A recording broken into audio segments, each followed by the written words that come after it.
Every parent's worst nightmare became Michael Chen's reality when his 8-year-old daughter Emma vanished without a trace. For 4 months, he'd kept her bedroom exactly as she left it, hoping against hope that she'd walk through the door, asking what's for dinner. Then he found her diary hidden under loose floorboards. The pages were filled with strange symbols and maps of places that didn't exist. The entries were written in what looked like ancient script. But the final entry was dated the day after she disappeared. And as Michael watched, new words began appearing on the blank page in Emma's handwriting. "Daddy, I'm not lost. I'm waiting." But how could she still be writing if she was gone?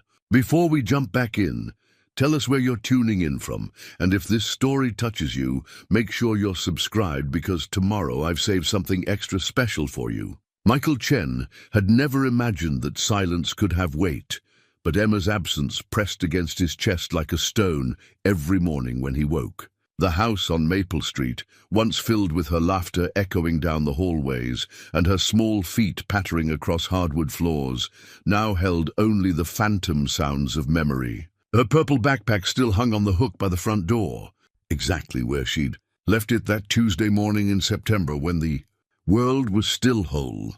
He'd been making her favorite breakfast, blueberry pancakes shaped like butterflies, when she'd bounded down the stairs in her school uniform. Navy blue jumper, white blouse, knee-high socks that never stayed up no matter how many times he adjusted them. Her dark hair had been pulled back in the ponytail she'd insisted on doing herself, slightly crooked but worn with 8-year-old pride. "Daddy, do you think Mrs. Henderson will like my book report?" she'd asked, sliding into her chair at the kitchen table.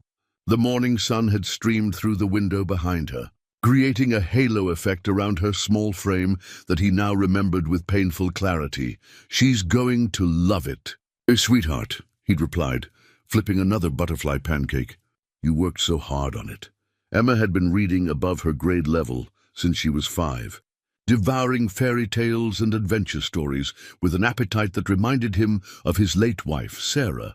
Both mother and daughter had possessed that same hunger for stories, that same way of tilting their heads when they encountered something that captured their imagination. Sarah used to say that Emma inherited her love of books and her father's practical mind, a combination that would take her far in life. That morning, like every morning for the past 2 years since Sarah's death, Michael had driven Emma to Riverside Elementary. She'd kissed his cheek at the drop-off line, her lips sticky with maple syrup, and promised to show him the gold star Mrs. Henderson would surely put on her book report. Then she'd skipped toward the school building, her backpack bouncing against her thin shoulders, and disappeared through the red double doors. It was the last time he ever saw her. The call came at 3:47 p.m. Michael remembered the exact time because he'd been reviewing quarterly tax reports for his accounting firm when his phone buzzed. Mrs. Henderson's voice had been carefully controlled, the way adults spoke when they were trying not to frighten someone with their fear. "Mr. Chen, Emma didn't show up for afternoon classes after lunch. We've checked everywhere, the library, the playground, the nurse's office. Did you perhaps pick her up early?" The words hadn't made sense at first. Emma never wandered off. She was responsible, cautious, the kind of child who asked permission before getting a drink of water. Michael had left work immediately, his hands shaking as he drove to the school, telling himself there had to be a simple explanation. But there wasn't. The security footage showed Emma eating lunch in the cafeteria with her best friend Lily, laughing over something one of them had said. Then at 12:32 p.m., she'd gotten up to throw away her lunch tray. The cameras captured her walking toward the disposal area, but she never returned to her table. Somehow, between the lunch tables and the garbage bins, Emma Chen had simply vanished. Detective Sarah Martinez had been assigned to the case within hours. A woman in her early 40s, with graying temples and kind eyes that had seen too much. She'd sat across from Michael in the school principal's office and asked the questions that would haunt him for months. "Has Emma been upset about anything lately? Any changes in behavior? Problems at school or with other children?" Michael had searched his memory desperately. Emma had been quieter since her mother's death, more prone to staring out windows with a distant expression. but that seemed natural for a child processing grief. She'd been having occasional nightmares, dreams she couldn't quite remember, but that left her clingy and subdued the next morning. Nothing that seemed connected to disappearing from school. She's been having some dreams, he'd admitted. Nothing specific. She can never remember them clearly. Detective Martinez had made a note. Dreams about what, as far as you know? She says they're about her mother, about places that feel familiar but look different. She calls them her grey dreams. The search began immediately. Within hours, Riverside had mobilized every resource. Police, volunteers, search dogs, helicopters with thermal imaging. Michael's neighbors, many of whom he barely knew beyond polite waves, showed up at his door with casseroles and offers to help distribute flyers. The local news picked up the story. Emma's school photo, the one from picture day just 2 weeks earlier, where she'd grinned at the camera showing off her missing front tooth, appeared on telephone poles and store windows throughout the county. Days turned into weeks. The initial frenzy of activity gradually slowed as leads dried up and hope began to feel like a luxury Michael couldn't afford. Detective Martinez continued to check in regularly, her professionalism never wavering, even as her eyes grew more sympathetic with each visit. She'd expanded the search radius, contacted state and federal agencies, followed up on every possible sighting. Nothing. Michael's sister Joan flew in from Seattle, insisting he needed someone to take care of practical matters while he focused on the search. She'd bustled around the house, answering phone calls from reporters and well-meaning friends, organizing the volunteer search schedules, making sure Michael ate the meals that neighbors continued to drop off. But even Joan's determined optimism began to crack after the first month. "Michael," she'd said gently one evening as they sat in his living room, surrounded by maps marked with search grids and boxes of missing person flyers, "you need to consider that she might not be coming back." He'd asked her to leave the next day. The house became his refuge and his prison. Emma's room remained untouched, her bed unmade from that Tuesday morning, her homework still spread across her desk, her favorite stuffed rabbit sitting on her pillow as if waiting for her return. Michael found himself spending hours in that room, sometimes talking to the empty space as if she could hear him, sometimes just sitting in her tiny chair and trying to feel close to her. Work became impossible to concentrate on. His business partner, Tom Bradley, had been understanding at first, encouraging Michael to take all the time he needed. But as weeks stretched into months with no resolution, the firm began to suffer. Clients grew impatient with delayed reports and missed meetings. Michael knew he was letting everyone down, but the simple act of adding numbers felt meaningless when the most important person in his life had been subtracted from his world. The worst part was the not knowing. If Emma had been in an accident, if she'd been hurt, at least he would understand what had happened. He could grieve properly, could begin the terrible process of learning to live without her. But this limbo of uncertainty ate away at him like acid. Every phone that rang might be news. Every knock at the door might be Emma, somehow finding her way home. Every night he went to bed wondering if this was the night she'd climb back through her bedroom window, full of stories about where she'd been. Detective Martinez had been honest about the statistics. Most missing children who weren't found within the first 48 hours were either taken by family members in custody disputes or had been the victims of stranger abduction. Since Michael was Emma's only living relative, and there was no evidence of foul play, the case had gradually moved from active investigation to cold case status. "I'm not giving up," Detective Martinez had assured him during her last official visit. "But we've exhausted all conventional avenues. If Emma is out there, we need new information to find her." That had been 3 weeks ago. Since then, Michael had been alone with his grief, his guilt, and the growing certainty that he was losing his mind along with his daughter. He'd stopped showering regularly, stopped answering most phone calls, stopped pretending to care about anything beyond the four walls of Emma's bedroom, which was why, on this grey October afternoon, he'd finally worked up the courage to start packing away her things. He'd begun with her desk, school supplies and art projects that would never be finished. Then her bookshelf, each title a reminder of stories they'd shared together. He'd been careful, folding her clothes with the same precision Sarah had taught him when Emma was a baby, placing each item in boxes labeled in his neat, accountant's handwriting. It was when he'd lifted her small area rug to vacuum. Underneath that, he'd noticed the floorboard was loose. The wood piece had shifted slightly when he'd stepped on it, revealing a gap just wide enough for small fingers to pry open. At first, he'd thought it was just old house settling. The Victorian had been built in 1923 and had its share of creaking floors and drafty windows. But curiosity had gotten the better of him, and he'd worked the board free. In the space beneath, wrapped in one of Emma's old baby blankets, was a leather-bound diary he'd never seen before. The cover was worn smooth, the kind of aged leather that spoke of decades rather than the 8 years of Emma's life. The binding was held together with a faded ribbon that might once have been blue. When Michael had opened it, the pages had released the scent of vanilla and old paper, familiar and strange at the same time. The first page was written in Emma's careful printing, "My secret book of dreams and true things." But as he'd turned the pages, Michael's hands had begun to shake. The diary was filled with drawings that looked nothing like Emma's usual artwork. Instead of the stick figures and rainbow houses typical of a second grader, these pages contained intricate symbols that seemed to shift and dance when he wasn't looking directly at them. Maps of places with impossible names written in languages he didn't recognize. Detailed sketches of landscapes that looked both ancient and somehow alive, but it was the dates that had made him sit down hard on Emma's bed, his breath catching in his throat.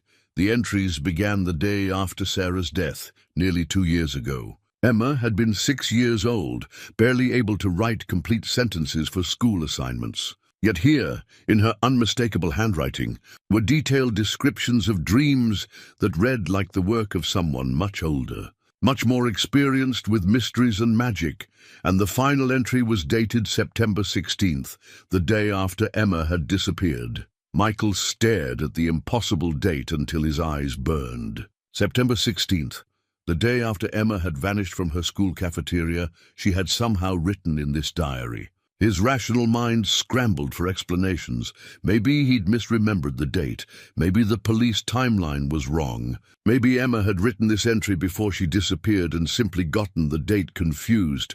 But Emma had always been meticulous about dates and times, a trait she'd inherited from him. She wrote the date on every homework assignment, every drawing, every note she left him. She'd never gotten a date wrong in her life. With trembling fingers, Michael turned to the entry dated September 16th. "Daddy, if you're reading this, it means you found my hiding place. I'm okay, but I can't come home yet. The lady with the silver hair says I have important work to do. She says Mama sent me because I have the gift. I don't understand everything, but I know I have to help the other children first. Don't be scared, Daddy. The door will open again when it's time. I love you more than butterflies love flowers." The handwriting was undeniably Emma's. The careful loops of her G's, the way she dotted her I's with tiny hearts, the slight leftward slant that came from being left-handed. But the content made no sense. What lady with silver hair? What gift? What other children? Michael flipped through more pages, his confusion deepening with each turn. The diary contained detailed maps of places that couldn't exist, forests where the trees had faces, cities built on clouds, rivers that flowed uphill.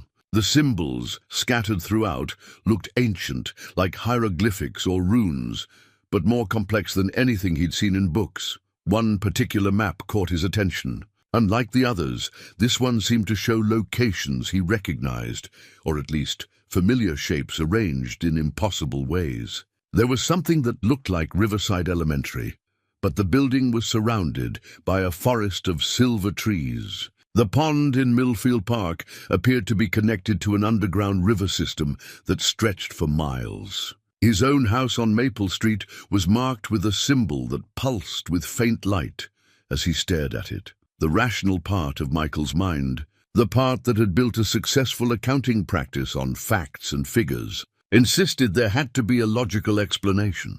Children had vivid imaginations. Emma had been processing grief over her mother's death. Maybe she'd created an elaborate fantasy world as a coping mechanism, and the impossible date was simply a mistake or a coincidence.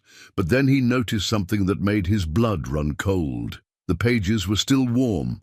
Not warm like they'd been sitting in sunlight, but warm like living skin. And as he watched, transfixed, new words began appearing on a blank page near the back of the diary. "Daddy, you found it!" "I knew you would. I'm sorry it took so long, but I had to wait until you were ready to believe. Are you ready now?" Michael dropped the diary as if it had caught fire. It landed open on Emma's carpet, and he could see the fresh ink still glistening on the page. His heart hammered against his ribs as he stared down at words that hadn't been there moments before.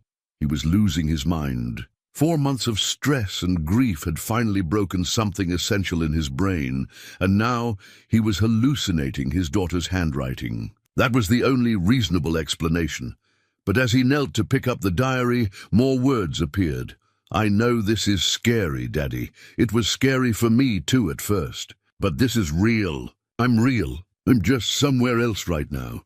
Michael's hands shook as he carried the diary downstairs to his kitchen. He needed coffee, needed to think clearly, needed to figure out what was happening to him.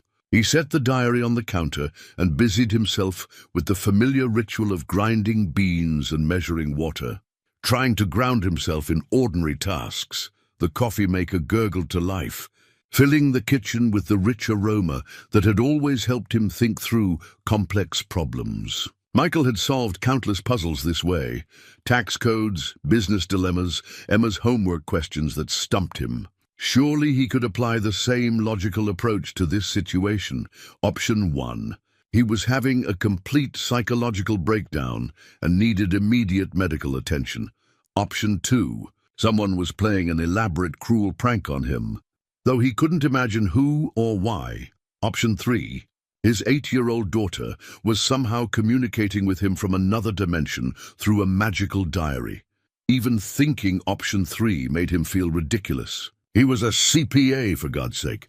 He believed in balance sheets and tax returns, not fairy tales and supernatural nonsense. But when he turned back to the counter, new words had appeared in the diary. "I know you're trying to make sense of this with your math brain, Daddy, but some things don't add up the regular way. Remember what Mama used to say about keeping your heart open to mysteries?" Sarah. Emma had mentioned Sarah, something about their mother sending her. Michael's chest tightened with a mixture of longing and pain. Sarah had indeed believed in mysteries, in magic hiding in plain sight.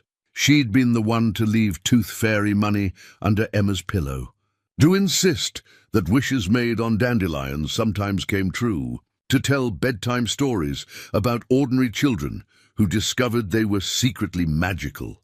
Michael had loved that about his wife, even when he didn't share her gentle faith in the impossible. After her death, he'd tried to maintain some of that wonder for Emma's sake, but it had felt forced, hollow. He'd never been good at pretending to believe in things that couldn't be proven. The coffee finished brewing, and Michael poured himself a mug, adding cream and sugar with mechanical precision. He needed to call someone. Detective Martinez, maybe, or his doctor. This diary situation was clearly beyond his ability to handle alone. But first, driven by a compulsion he couldn't name, he opened the diary again and wrote beneath Emma's latest message, "Emma, if this is really you, prove it. Tell me something only you would know." He felt foolish, even as he wrote the words, like a man conducting an experiment in his own delusion. But within seconds, new handwriting appeared. "Remember the night Mama died, when I couldn't sleep and you let me stay up with you? We made hot chocolate with the special marshmallows, and I asked you why grown-ups cry. You said sometimes people cry because they love someone so much that losing them feels like losing a piece of their own heart. Then you hugged me and said that as long as we remembered Mama's love, she would always be with us in the important ways. You made me promise that if something ever happened to you, I would remember that love doesn't disappear just because people do." Michael's coffee mug slipped from his numb fingers, shattering against the kitchen floor. Hot liquid splashed across his shoes, but he barely noticed. That conversation had never been shared with anyone. It had been one of the most private, sacred moments of his life, a grieving father trying to explain death to his 6-year-old daughter in the middle of the night. No one else knew those exact words, those specific details. Not Joan, not Detective Martinez, not Emma's teachers or friends. It was a memory locked between father and daughter, something that existed only in their shared experience, which meant either he was having the most detailed, specific hallucination in psychiatric history, or Emma was somehow actually communicating with him through this impossible diary. Michael sank into a kitchen chair, his legs suddenly too weak to support him. The broken coffee mug lay in pieces around his feet, but he couldn't bring himself to clean it up. Everything he'd believed about the world, about reality itself, was cracking apart like porcelain. More words appeared in the diary. "I know it's hard to believe, Daddy, but I need you to try. There are other children here who need help getting home, and I can't do it alone. The door between worlds only opens at special times, and we're running out of time before it closes for another year." Michael's hand moved almost without his conscious permission, picking up his pen again. "Where are you, Emma? How did you get there?" "I'm in the place between places, where lost things go when they're not ready to be found yet. Mama used to visit me in dreams and tell me stories about it. She said our family has always been able to cross over when someone needed help. The lady with silver hair, her name is Aunt Moira, but she's not really our aunt. She's been waiting for me to get old enough to help." "Help with what?" "There are children who got lost between worlds, some of them a long time ago. They can't find their way back to their families without someone to guide them. That's what our family does, Daddy. That's our gift. Mama did it before she got sick and her mother before her. Now it's my turn." Michael stared at the words, his mind reeling. None of this made sense, but the evidence was right there on the page in his daughter's unmistakable handwriting. He thought about the dreams Emma had mentioned, the ones Detective Martinez had noted. Dreams about her mother, about places that felt familiar but looked different. "How do I know this isn't someone playing a terrible joke?" He wrote. The response came quickly. "Because you know me, Daddy, you know my heart. Would I ever lie to you about something this important? Would I ever put you through this pain if there was any other way?" Michael's eyes filled with tears. She was right. Emma had never been a dishonest child, never cruel or manipulative. If she said she was helping other children, if she said it was important work that couldn't wait, then he had to at least consider that she might be telling the truth. "What do you need me to do?" He finally wrote, "I need you to find the map pieces, Daddy. They're hidden in places that were important to our family. Start with the place where you and Mama got married. Look for the oak tree with the heart carved in it. There's something buried underneath that will help you understand." Michael's breath caught. He and Sarah had been married in Millfield Park, beside the old oak tree, where they'd had their first date. Sarah had insisted on carving their initials in the bark afterward, despite his protests about damaging the tree. The heart was still there, weathered but visible, every time he visited Sarah's grave in the cemetery across the street. "How did you know about that?" He wrote, "Mama told me in the dreams. She said when you were ready to believe, you'd know where to look. She left things for both of us, Daddy, things to help us find our way to each other." Michael closed the diary and sat in his kitchen, surrounded by broken porcelain and the impossible reality of his situation. Either his grief had driven him completely insane, or his 8-year-old daughter was trapped in another dimension, communicating with him through supernatural means, asking him to help her rescue other lost children. 6 months ago, he would have chosen insanity. It would have been easier to believe he was having a psychotic break than to accept that magic was real and his family was somehow connected to it. But 6 months ago, he'd still had Emma safely in his world, eating butterfly pancakes and worrying about book reports. 6 months ago, he'd still believed that love and logic were enough to protect the people who mattered most. Now, staring at his daughter's handwriting appearing mysteriously on ancient pages, Michael realized he was willing to believe anything if it meant bringing Emma home, even if it meant accepting that the world was far stranger and more magical than he'd ever imagined. Michael spent the rest of that evening researching the symbols in Emma's diary. His laptop opened beside the ancient leather-bound book as he searched through academic databases and obscure linguistics websites. The broken coffee mug still lay on his kitchen floor, forgotten in his newfound obsession with understanding what his daughter had left him.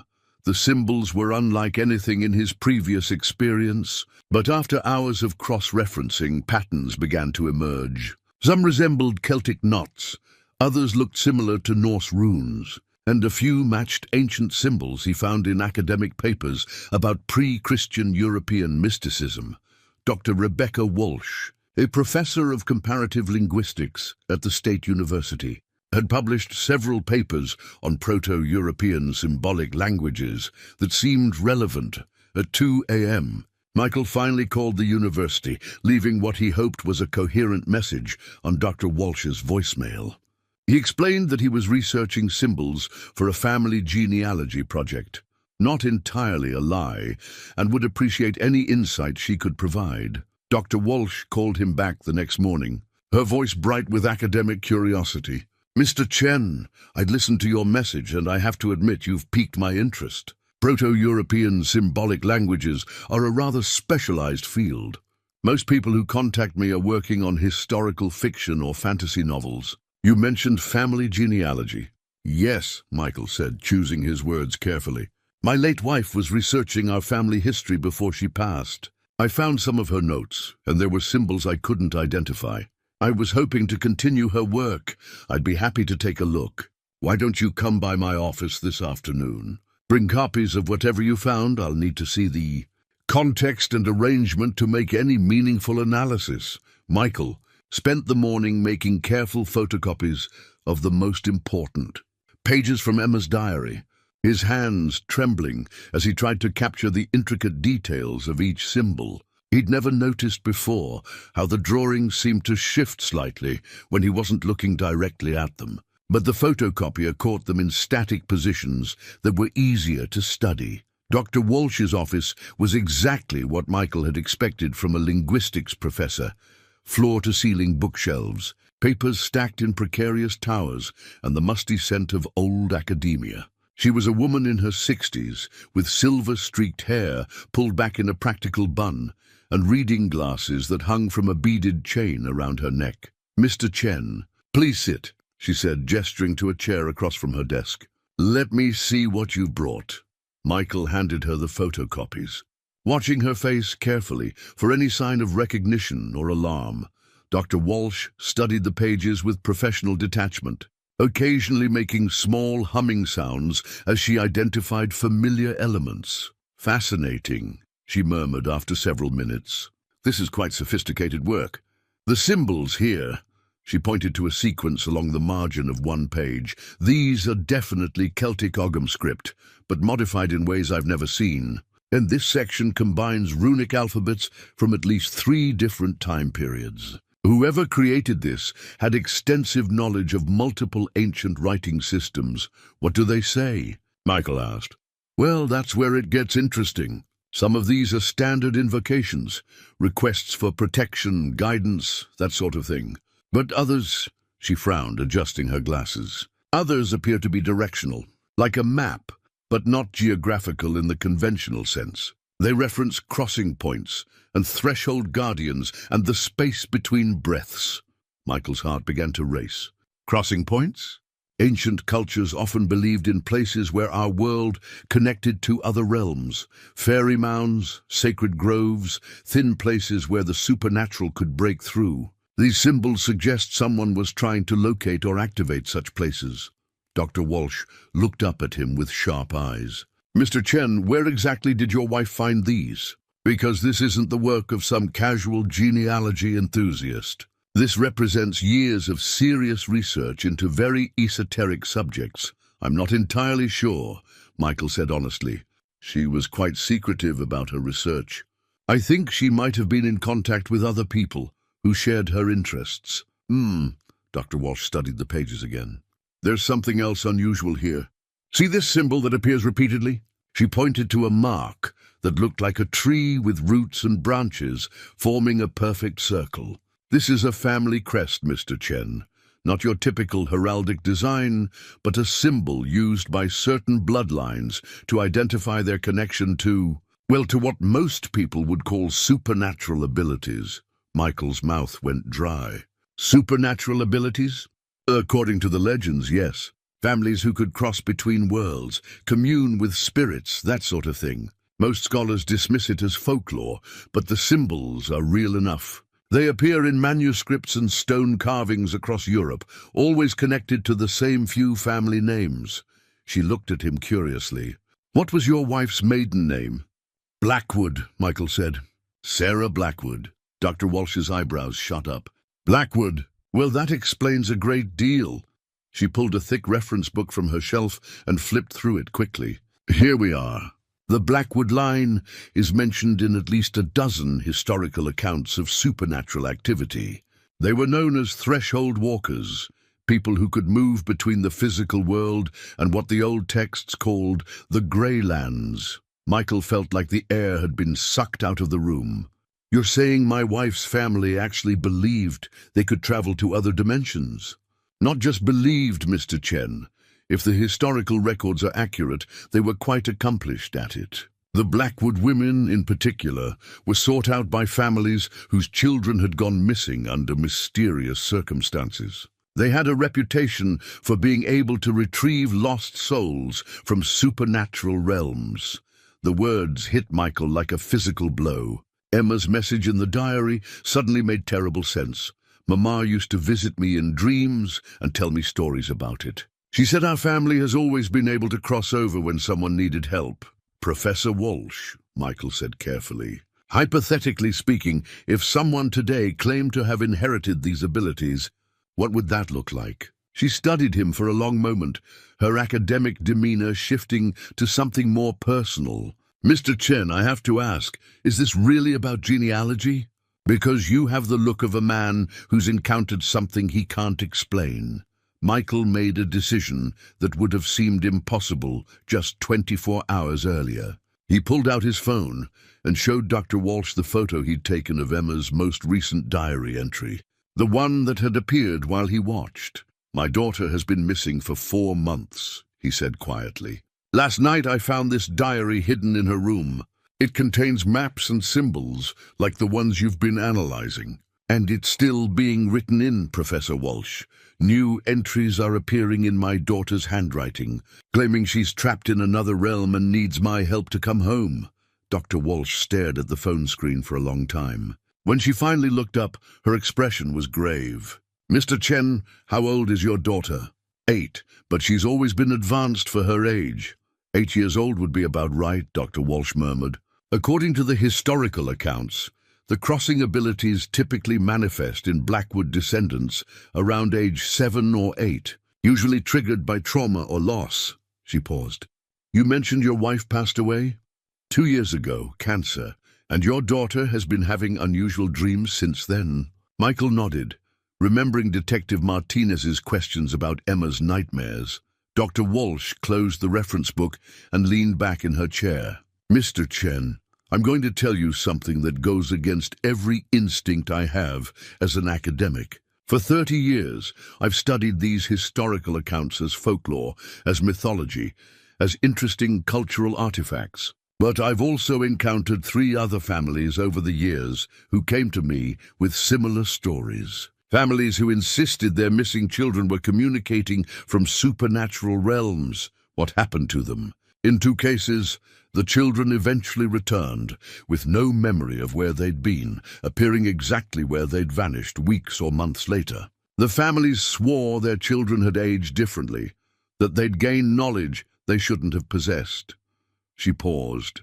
The 3rd case, the child never came back, but the family continued to receive communications similar to what you're describing.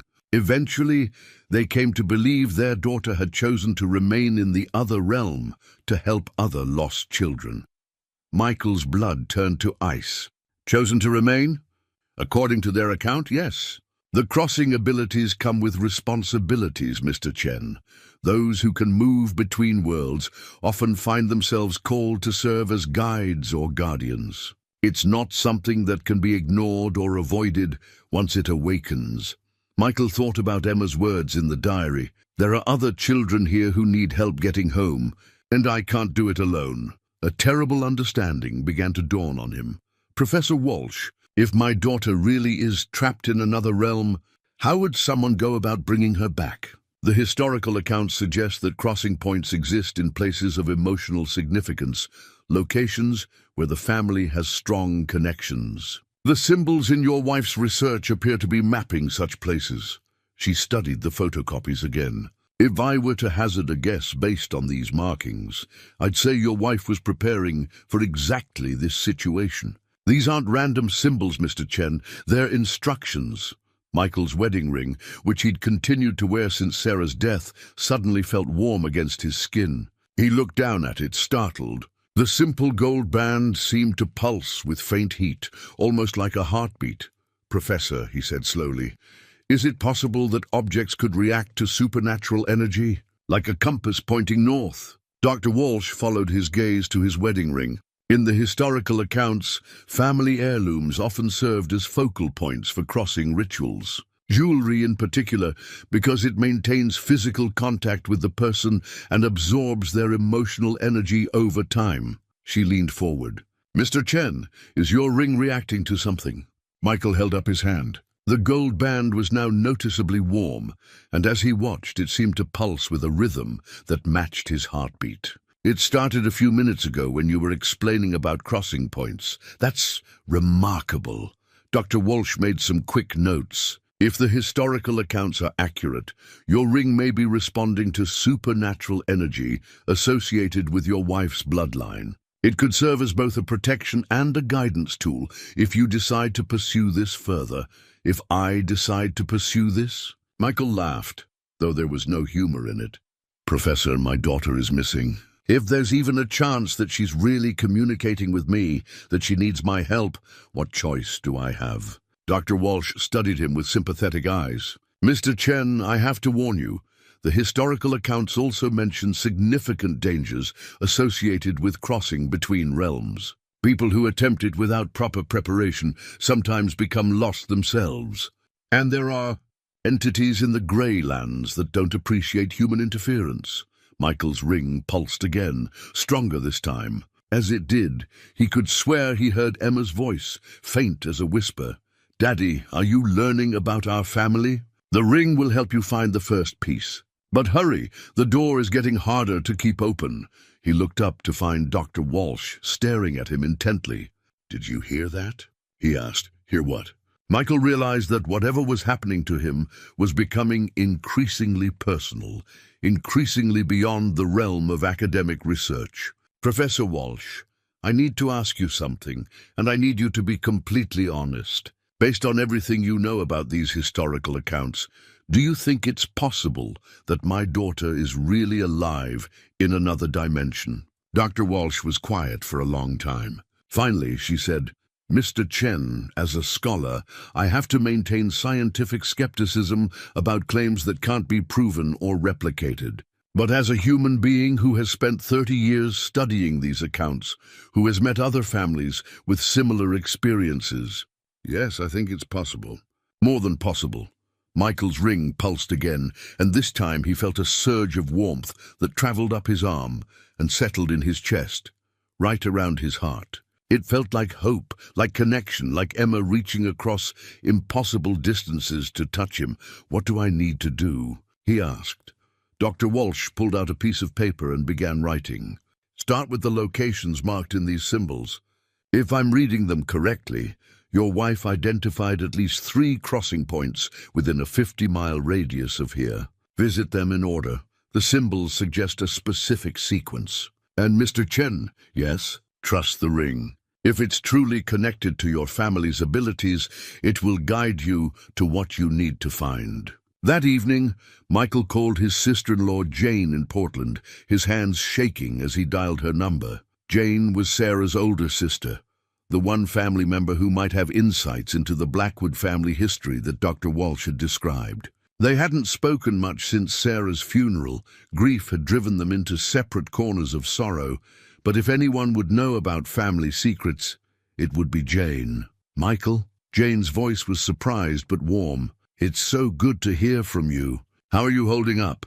"Jane, I need to ask you about Sarah's family, about the Blackwoods. Did she ever mention anything to you about unusual family traditions?" A long pause. "Michael, why are you asking about this now?" The hesitation in her voice told him everything he needed to know. "Jane knew something, because I think it might be connected to Emma's disappearance," he said. "Jane, I found some of Sarah's research, and I've learned things about your family history that I never knew before. I need to understand what Sarah was involved in." Another pause, longer this time. "Michael, are you somewhere private, where you can talk freely?" "I'm at home." "Jane, what aren't you telling me?" "I'm coming to see you," she said suddenly. "Don't do anything, don't go anywhere, don't investigate anything until I get there. Can you promise me that?" The urgency in her voice was alarming. "Jane, what's wrong? What do you know?" "I know that Sarah made me promise to stay away from you and Emma unless something like this happened. She said, if Emma ever went missing, if you ever started asking questions about the family, I needed to come immediately." Her voice broke slightly. "She said you wouldn't understand until you were ready, and that when you were ready, you'd need help." Michael's wedding ring pulsed against his finger, warm and insistent. "How soon can you get here?" "I'm already packing." "I'll drive through the night. I should be there by morning." Jane paused. "Michael, whatever you've discovered, whatever you think you know, it's probably more complicated than you realize. Sarah spent years trying to protect you and Emma from this side of the family. But if Emma's really gone—" "What do you mean, gone? Jane, do you know something about where she is?" "I'll explain everything when I get there. Just promise me you won't do anything dangerous until then." After hanging up, Michael sat in his living room staring at Emma's diary. The pages seemed to glow faintly in the lamplight, and he could feel the pull of unfinished conversations, of questions that needed answers. But Jane's fear had been palpable through the phone, and he decided to wait. Instead, he opened the diary and wrote, "Emma, your Aunt Jane is coming to help. She knows about our family history. Are you safe for now?" The response came quickly. "Aunt Jane, I knew she would come when you were ready. I'm safe, Daddy. But time moves differently here. A day for you might be a week for me. I'm getting older while I wait." Michael's heart clenched. "Getting older? How?" "I'm learning things I shouldn't know yet. The lady with silver hair, Aunt Moira, she's teaching me about being a threshold walker. But I don't want to grow up too fast. I want to come home and be your little girl again. We're going to find a way, sweetheart, I promise." "I know you will. Mama told me you would. She left things for us, Daddy. Things to help us cross over safely. Aunt Jane knows where they are." Michael closed the diary and tried to sleep, but his mind raced with questions and implications. When he finally dozed off in his chair, he dreamed of Sarah standing in a misty landscape, holding out her hand to him with a sad smile. Jane arrived at dawn, looking exhausted from the overnight drive. She was a few years older than Sarah had been, with the same dark hair now streaked with silver, and the same green eyes that had always reminded Michael of deep forest pools. She carried a large travel bag and moved with the purposeful energy of someone who had been preparing for this moment for a long time. "Show me," she said without preamble, setting down her bag in Michael's foyer. "Show me what you found." Michael handed her Emma's diary, watching her face carefully as she opened it. Jane's expression shifted from curiosity to recognition to something that looked like grief mixed with resignation. "Oh, Emma," she whispered, touching one of the symbol-covered pages. "You're so young for this." "Jane, what is this? What's happening?" "To my daughter." Jane looked up at him with eyes full of sympathy and ancient sadness. "Michael, sit down.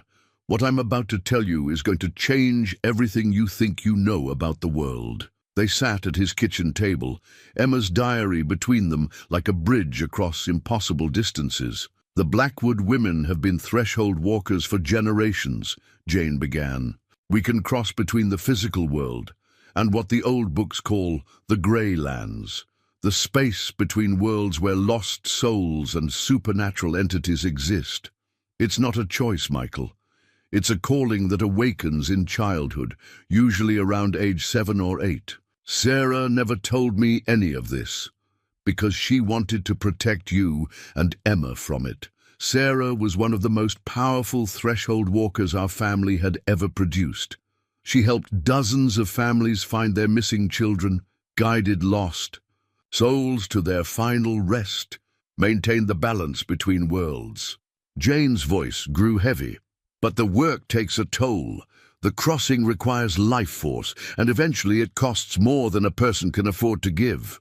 Michael's blood chilled. Are you saying Sarah's cancer was caused by this supernatural work? I'm saying Sarah knew that Emma would inherit the ability, and she spent her last years trying to find a way to spare her from it. She researched bloodline magic, protection spells, anything that might allow Emma to live a normal life. Jane touched the diary gently. But some callings can't be avoided, Michael. When the grey lands call to a Blackwood child, they have to answer. But Emma's only 8 years old. The same age Sarah was when she made her first crossing. The same age I was when I learned I could see things that weren't there. Jane looked at him sadly. Michael, there are children trapped in the grey lands. Some of them have been there for decades, some for centuries. They can't find their way back to the physical world without a guide. Emma heard their call, and her heart wouldn't let her ignore it. Michael stood up abruptly, pacing to the window. This is insane. You're talking about magic, about supernatural realms, like it's real, like it's normal. I know how it sounds. Sarah struggled with it too, especially after she met you. You represented the normal world, the rational world, the life she wished she could have had. Jane opened the diary to a page covered with Sarah's handwriting. But look at this, Michael. These are Sarah's notes, her research. She documented everything, prepared everything, because she knew this day might come. Michael returned to the table and studied the page Jane had indicated. It was indeed Sarah's handwriting, but unlike her usual neat script, these notes were written in urgent, almost frantic scrawl. Emma showing signs early. Dreams, sensitivity to emotions, sees things others don't. The calling is strong in her, stronger than it was in me. If something happens to me before she's ready, Michael will need help. Jane must explain the family history, help him understand. The crossing stones are hidden at the 3 locations marked in the map. Wedding Tree has the anchor stone, protection for the living. Overlook has the vision stone, sight across realms. Old Cemetery has the bridge stone, the actual crossing point. Together they can open a stable doorway, but only for someone of Blackwood blood and someone who loves them enough to follow. Michael's wedding ring pulsed as he read, growing warmer with each word.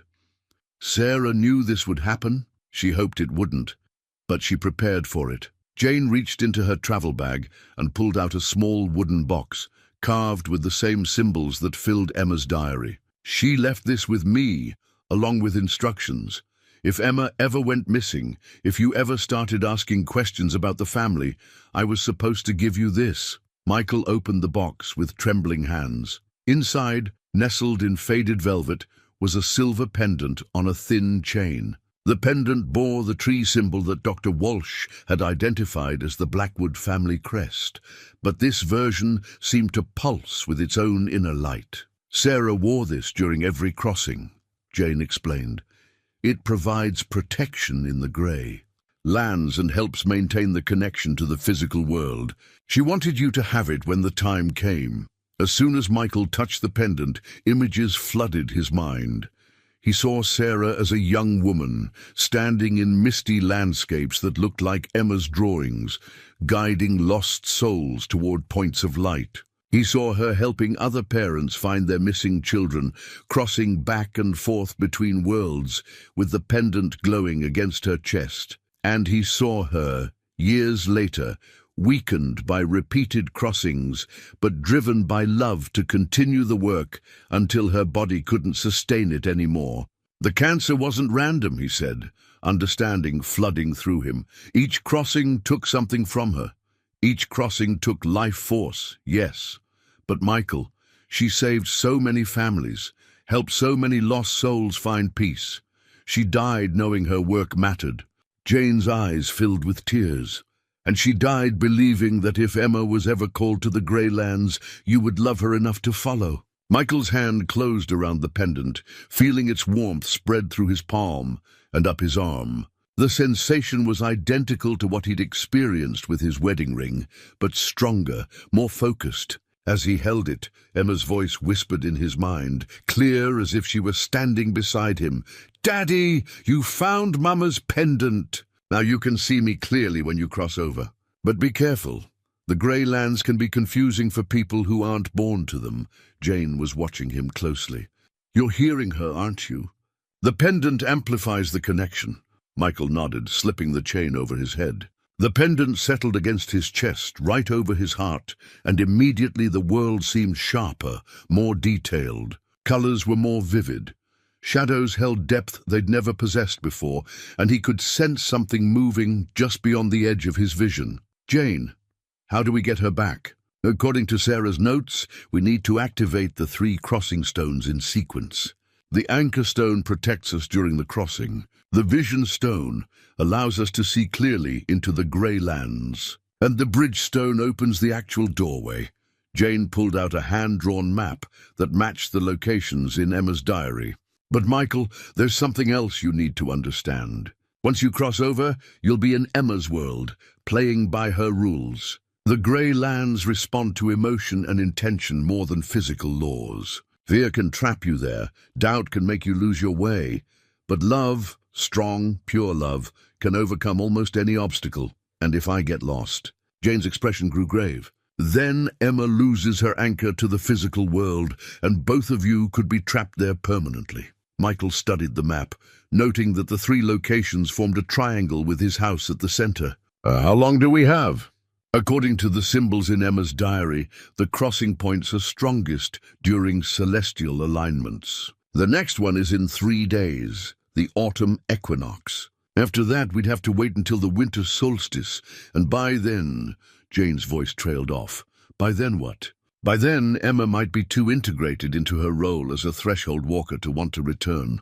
The Grey Lands have a way of making their guardians feel indispensable, making them believe their duty is more important than their own happiness." Michael's wedding ring and the pendant both pulsed in unison, and Emma's voice returned, "Daddy, Aunt Jane is right. The other children need me, and every day I spend here, I understand more about why this work matters. But I don't want to forget what it feels like to be your daughter." "Please hurry." The urgency in her mental voice galvanized him. "Jane, we start today. I need to understand everything. How the stones work, what to expect in the Grey Lands, how to bring Emma home safely." Jane nodded, pulling more items from her travel bag. Sarah left detailed instructions, maps of the Grey Lands, even sketches of the entities you might encounter. "Some are helpful, some are neutral, and some..." She shuddered. "Some are actively hostile to living humans who cross over." As Jane spread Sarah's research across the kitchen table, Michael realized that his wife had been living a double life for their entire marriage.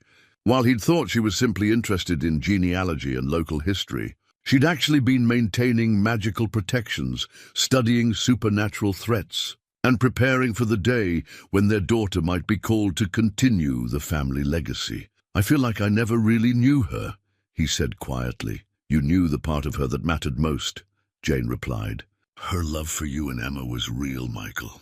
Everything else, all this supernatural responsibility, she kept separate because she wanted to give you both a normal life for as long as possible." Michael touched the pendant again, feeling its steady warmth. "Then let's honor that love by bringing our daughter home." The first location on Sarah's map was Millfield Park, where Michael and Sarah had been married 7 years earlier.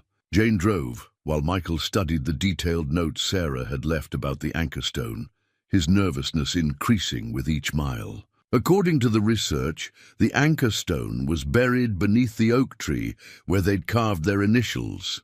Placed there by Sarah shortly after Emma's birth as a protection for their family, the anchor stone serves as a spiritual tether, Michael read aloud from Sarah's notes.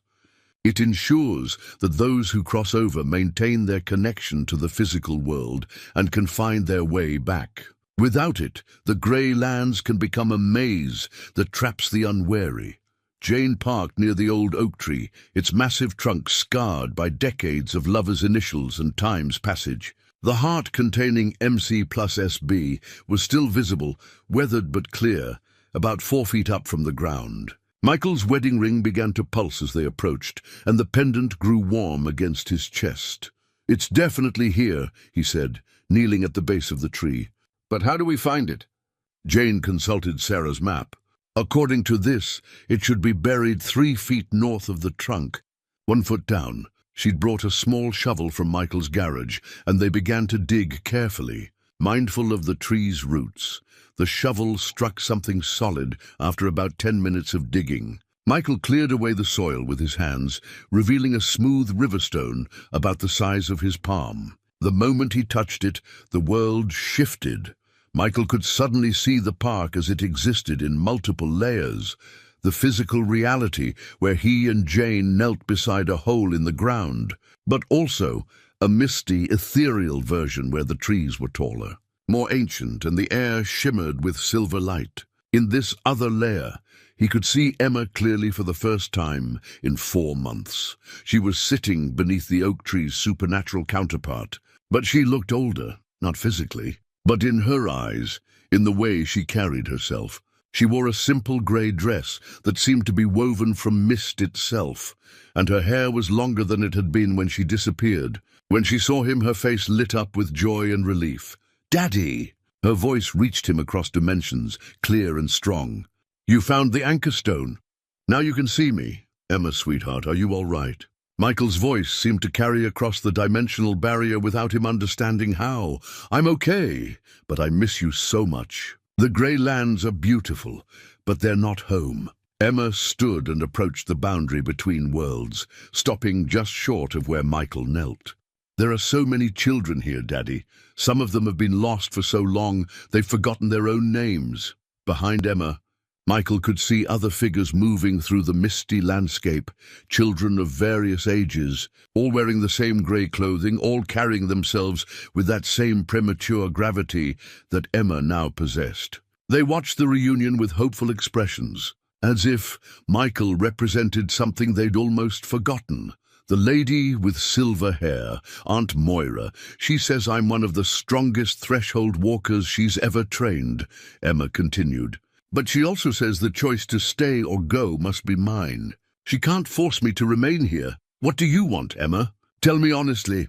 Emma looked back at the other children, her expression conflicted. "I want to come home to you, Daddy, but these children need help too. Some of them have been waiting decades for someone strong enough to guide them back to their families. If I leave now, before I'm fully trained, they might never get another chance." Michael's heart broke seeing his 8-year-old daughter wrestling with such an adult dilemma. "Emma, you're a child. This isn't your responsibility. But it is, Daddy. It's our family's responsibility. Mama did this work, and her mother before her. We're the ones who can cross between worlds safely. We're the ones who can help." Jane, who had been silent during this supernatural conversation, suddenly spoke up. "Emma, can you hear me too?" Emma's face brightened. "Aunt Jane!" "Yes, I can hear you. Thank you for coming to help Daddy understand." "Sweetheart, there might be another way," Jane said. "What if we could train other people to do this work? What if the Blackwood family doesn't have to carry this burden alone anymore?" Emma tilted her head, considering this. "Aunt Moira says the gift runs in bloodlines, that it can't be taught to just anyone." "Maybe not," Jane said, "but maybe it can be shared. Maybe there are other families with latent abilities who just need guidance to awaken them." In the distance of the grey lands, Michael could see a figure approaching, a tall woman with silver hair that seemed to flow like liquid mercury. This had to be Aunt Moira, the threshold walker who had been training Emma. She moved with ethereal grace, her feet barely seeming to touch the misty ground. "Ah," Aunt Moira said, her voice carrying clearly across dimensions. "The living relatives have found the anchor stone." "Well done. Are you Aunt Moira?" Michael asked. "I am Moira Blackwood, yes, though I ceased to be anyone's aunt in the traditional sense many decades ago." She smiled, but there was ancient sadness in her expression. I was Sarah's great-great-grandmother, trapped in the Grey Lands during a crossing attempt in 1847. I've been serving as a guardian here ever since. Michael's mind reeled. You've been here for over 170 years. Time moves differently in the Grey Lands, Michael Chen. What feels like years here might be moments in your world, or vice versa. I've trained dozens of threshold walkers from our family line, including your beloved Sarah. Moira's expression grew gentle. She spoke of you often during her crossings. She said you were the anchor that kept her connected to the joy of living. Can you help me bring Emma home? I can guide you through the crossing process, yes. But Michael, you must understand, once you enter the Grey Lands, you'll be subject to their laws. Emotion here becomes reality. Fear can manifest as genuine threats, while love can literally move mountains. Moira gestured to the landscape around them. Your daughter has adapted remarkably well, but she is still very young for such responsibility. Emma stepped closer to the dimensional boundary. Daddy, I've been thinking, what if we could do this together? What if you could learn to cross over too, so I wouldn't have to choose between helping the other children and being with you? The suggestion sent a chill through Michael. Emma, I don't have the gift. I'm not a Blackwood, but you love a Blackwood, Moira interjected. And you wear Sarah's pendant, which carries decades of crossing energy. Love can sometimes bridge what bloodline cannot. Jane grasped Michael's arm. Michael, that's incredibly dangerous. The historical accounts mention people without the gift attempting crossings. Most of them became permanently lost. But some succeeded, Moira said, particularly those whose love for a Blackwood descendant was strong enough to sustain them through the crossing. Michael looked at Emma, seeing the hope in her eyes, the longing to find a solution that didn't require her to abandon either her family or her calling. He thought about Sarah's sacrifice, about the generations of Blackwood women who had given their lives to this work, about the lost children waiting in the Grey Lands for someone to guide them home. What would I need to do? He asked.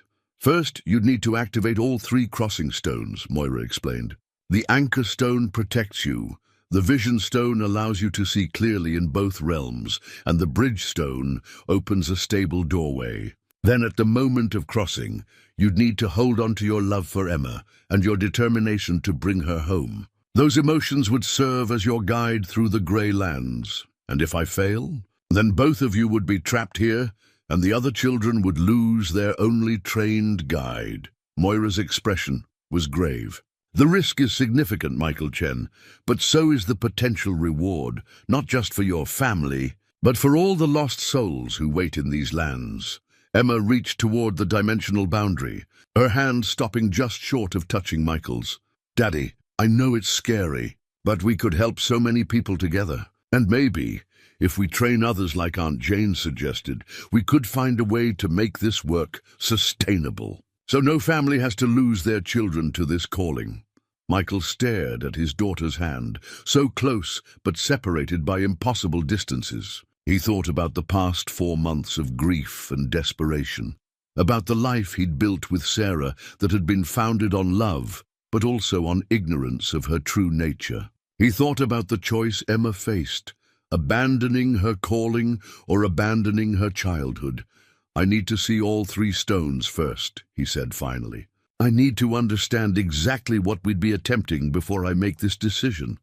Emma smiled, the first truly joyful expression he'd seen from her since finding the diary. The vision stone is at Sunset Overlook, where you used to take Mama on dates. And the bridge stone, her expression grew solemn. The bridge stone is in Riverside Cemetery at Mama's grave. Of course it was. Sarah had planned everything, even ensuring that the final crossing point would be the place where her love for her family was most strongly anchored in the physical world. Michael carefully wrapped the anchor stone in his jacket and stood up. The vision of the Grey Lands faded as he lost contact with the stone, but Emma's voice lingered in his mind. I love you. Daddy, whatever you decide, I love you. As they drove toward Sunset Overlook, Jane was quiet for a long time. Finally, she said, Michael, you know this is insane, right? You're talking about crossing into a supernatural realm to retrieve your daughter from what amounts to magical indentured servitude. I know. Michael touched the pendant through his shirt. But Jane, what's the alternative? Leave her there?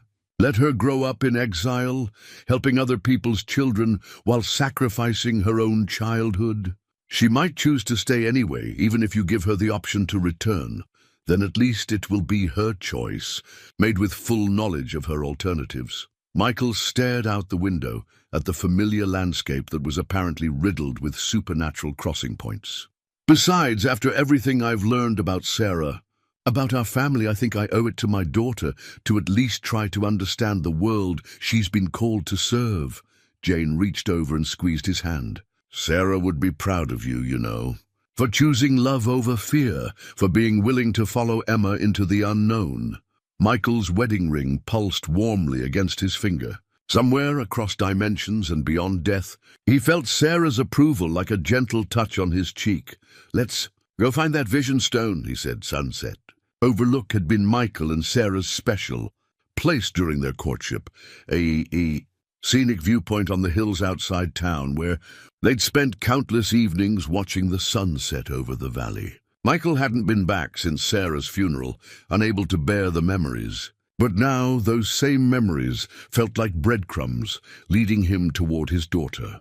The overlook was deserted on this weekday afternoon. Just a small parking area and a wooden bench facing west toward the valley. According to Sarah's notes, the vision stone was buried beneath the bench where they'd shared their first kiss. The place where Michael had proposed 3 years later. The vision stone enhances perception across dimensional boundaries. Michael read from Sarah's research as Jane began digging. It allows the user to see supernatural entities, track energy patterns across realms, and maintain clear sight even when crossing between worlds. This excavation took longer.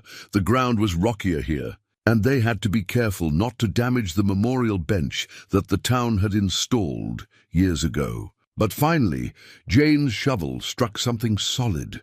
The vision stone was larger than the anchor stone, roughly the size of a softball, and carved with intricate symbols that seemed to move and shift when viewed directly. The moment Michael touched it, the world exploded into layered reality. He could see the physical overlook where he and Jane stood, but also multiple versions of the same location existing simultaneously. In one layer, the overlook was pristine wilderness, untouched by human development. In another, it was a vast city of crystal spires reaching toward impossible skies. And in the layer that seemed to correspond to the grey lands, it was a watchtower where figures in flowing robes monitored the boundaries between worlds. Emma appeared almost immediately, but this time she wasn't alone. Dozens of children surrounded her. Some appeared to be from different time periods, wearing clothing that spanned centuries. A boy in medieval peasant garb stood next to a girl in a 1950s dress, while a child in modern clothes held hands with someone wearing what looked like ancient Celtic robes.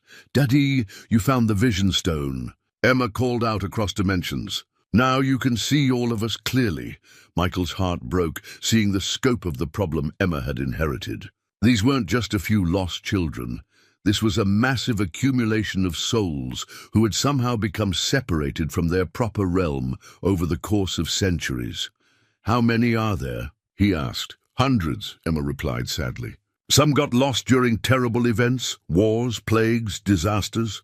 Others were taken by supernatural entities that feed on fear and confusion. A few, like me, came here on purpose to help, but got trapped when the crossing points shifted.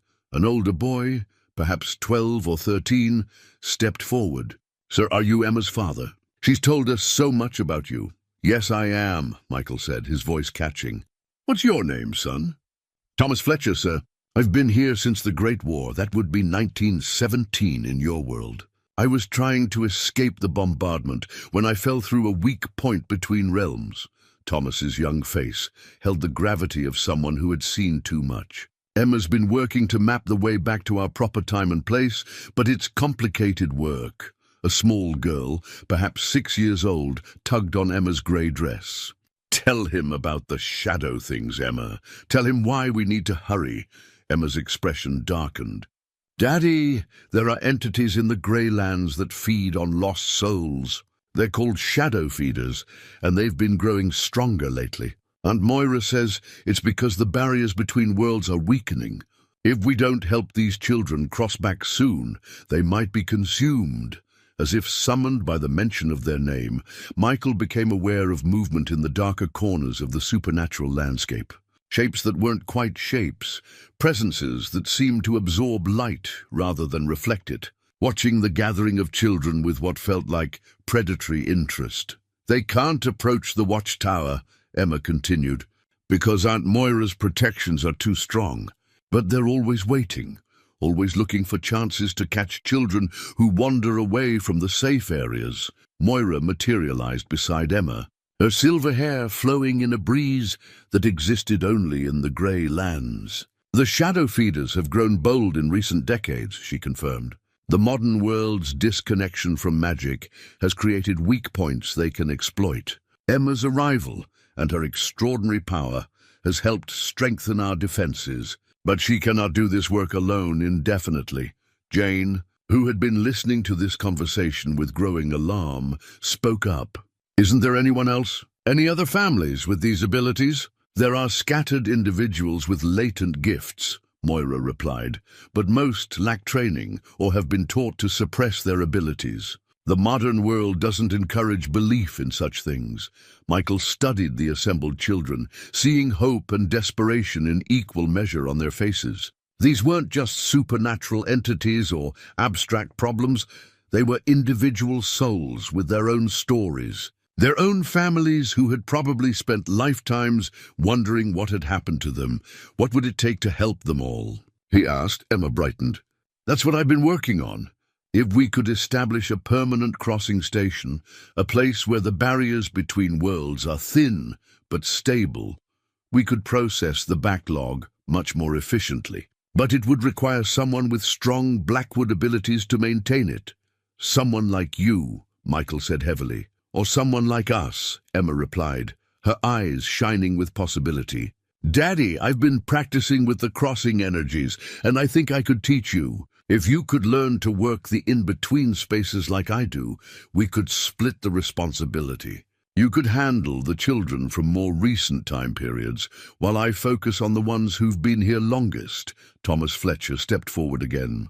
"Mr. Chen, if I may, your daughter has given us hope for the first time in decades. The children from my era, we'd given up on ever seeing our families again. But Emma showed us that crossing back is possible with proper guidance." A girl in 1950s clothing added, "She helped my little brother find his way home just last week. He'd been here since 1962, and Emma figured out how to trace his path back to the exact moment he disappeared.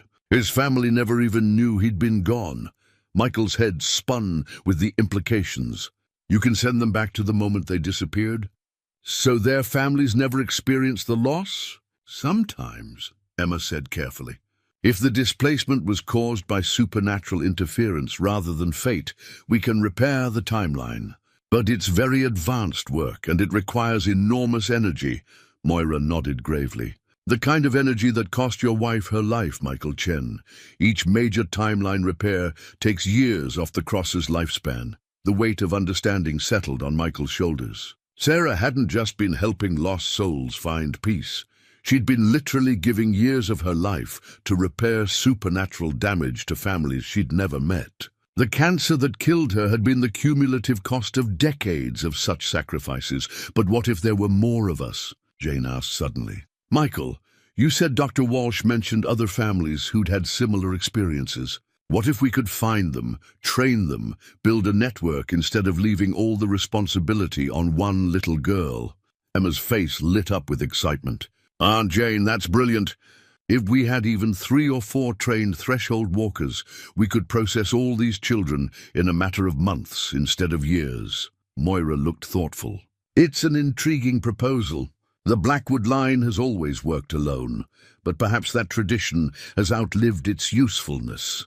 The modern world's supernatural problems are certainly beyond what any single family can handle." Michael felt something shifting in his chest. not just his wedding ring and pendant pulsing in unison, but something deeper, like a door opening in his heart. What would I need to do to learn this work? First, complete the crossing ritual with all 3 stones, Moira explained. That will allow you to enter the Grey Lands safely. Then if you can adapt to the dimensional energies without losing your connection to the physical world, I could begin teaching you the basics of threshold work. Emma bounced on her toes with excitement. And while you're learning, I could start mapping the paths back for the children who've been here longest. We could work together, Daddy, really together, not just you in one world and me in another. The shadow feeders seemed to sense the growing hope and determination in the group.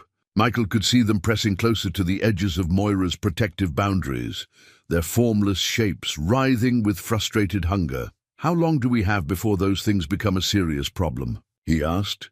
The autumn equinox tomorrow night will strengthen all supernatural energies, Moira replied.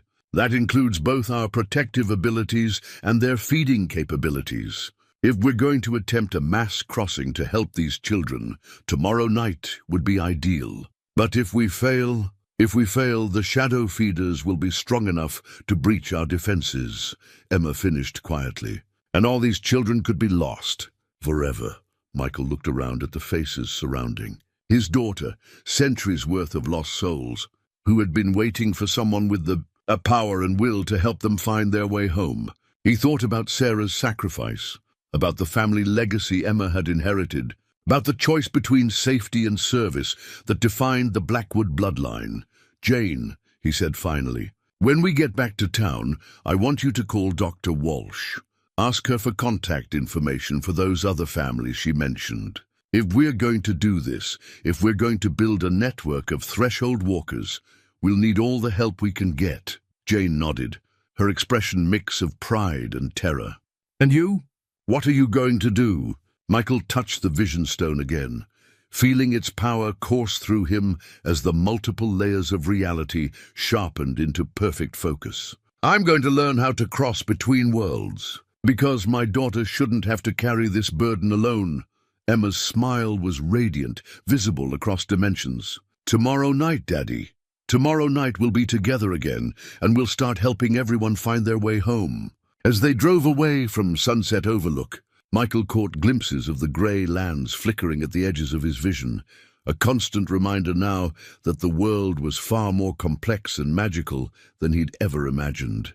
The vision stone sat wrapped in his jacket on the seat beside him, warm and pulsing with promise. One more stone to find, one more step toward either reuniting his family or losing himself in an impossible quest. But for the first time since Emma's disappearance, Michael felt something he'd almost forgotten. Hope. Riverside Cemetery lay quiet under the setting sun as Michael and Jane approached Sarah's grave. The modest granite headstone bore her name, dates, and the simple inscription, "Beloved Wife and Mother." Michael had chosen those words himself, never knowing how inadequate they were to describe a woman who had secretly dedicated her life to supernatural service. Sarah's grave was located in the older section of the cemetery, beneath a massive willow tree whose drooping branches created a natural curtain of privacy. According to Sarah's notes, she had specifically requested this burial site because it sat above a natural convergence point, a place where the barriers between worlds were already thin. The bridge stone should be buried directly beneath the headstone. Michael read from Sarah's research. It serves as the actual crossing point, creating a stable doorway between realms when combined with the anchor and vision stones. Jane began digging, while Michael knelt beside Sarah's grave. His emotions, a turbulent mix of grief, love, and growing understanding. "I'm sorry I never knew," he whispered to the headstone. "I'm sorry you had to carry all of this alone." As Jane's shovel struck stone, Michael's pendant flared with sudden heat. But this time, the sensation was different, not the warm pulse he'd experienced before, but a burning intensity that made him gasp and pull the pendant away from his skin. "Michael, look at this," Jane called urgently. The bridge stone was unlike the others, larger, more intricately carved, and glowing with an inner light that was visible even in the physical world. The symbols covering its surface moved constantly, shifting and rearranging themselves in patterns that hurt to look at directly, but it was what lay beneath the stone that stopped Michael's heart. A wooden box, identical to the one Jane had brought from Portland, rested in a hollow carved into the earth. Inside, wrapped in midnight blue silk, was a leather journal that matched Emma's diary in every detail except one. This journal bore Sarah's name on the cover. Michael opened it with trembling hands, and Sarah's familiar handwriting filled his vision. "My dearest Michael, if you're reading this, then Emma has been called to the Grey Lands, and you've begun to understand the truth about our family. I pray this day never comes, but I've learned that hope is no substitute for preparation." The entries were dated over the course of several years, chronicling Sarah's growing awareness that Emma would inherit the threshold walking abilities, her research into ways to protect their daughter from the calling, and her ultimate acceptance that some destinies cannot be avoided. But as Michael read deeper, he discovered something that shattered everything he thought he understood. Emma is not just inheriting the ability to cross between worlds. She is the prophesied guardian, the one foretold in our family's oldest records. The guardian appears once every few centuries when the barriers between realms are at their weakest. She will not just help lost souls find their way home.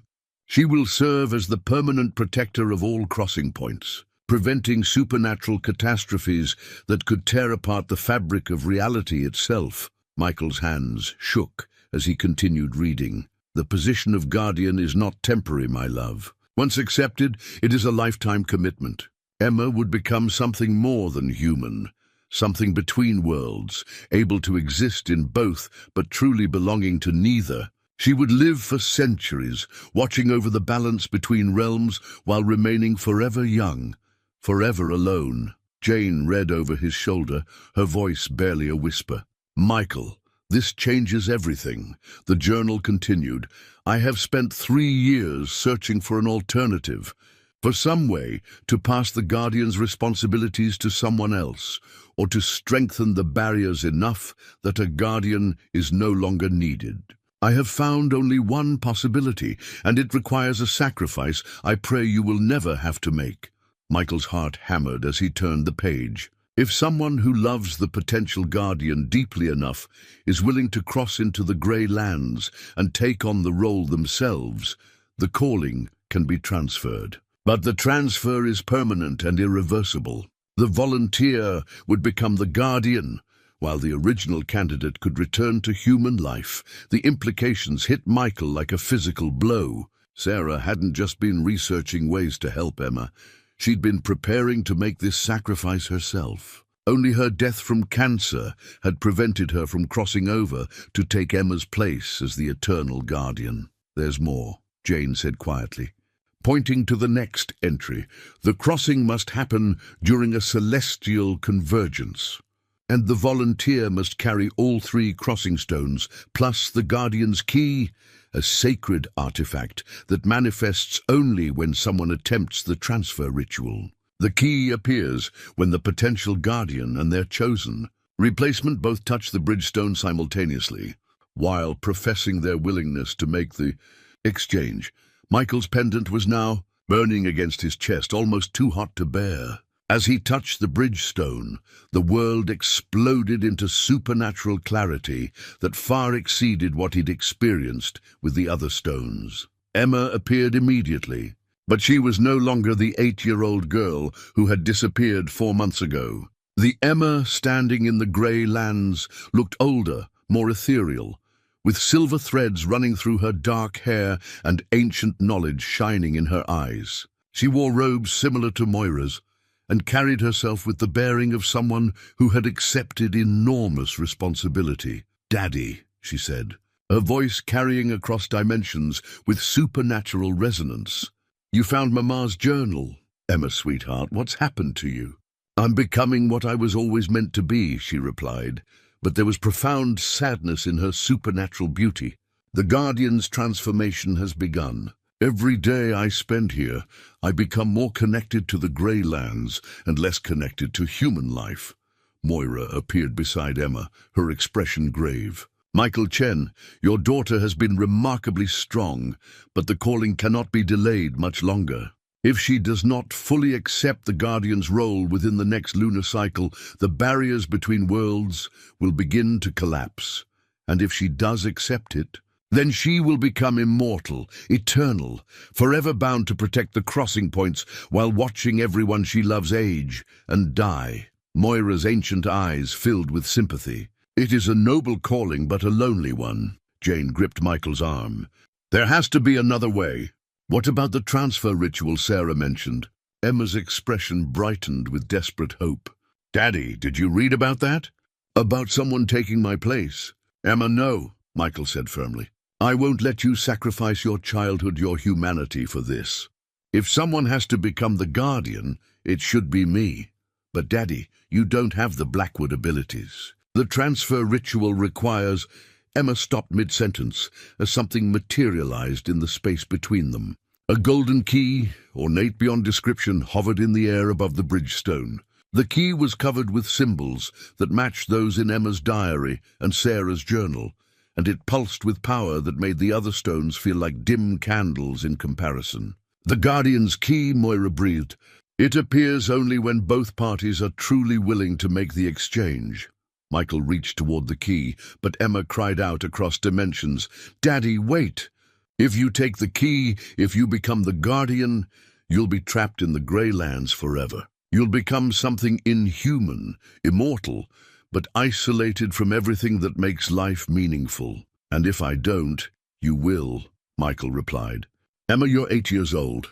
You should be worried about homework and birthday parties, not carrying the fate of reality on your shoulders. Emma's eyes filled with tears. But I'm good at this work, Daddy. I can help so many people, prevent so much suffering. Maybe this is what I was born to do. Maybe it is, Michael said gently.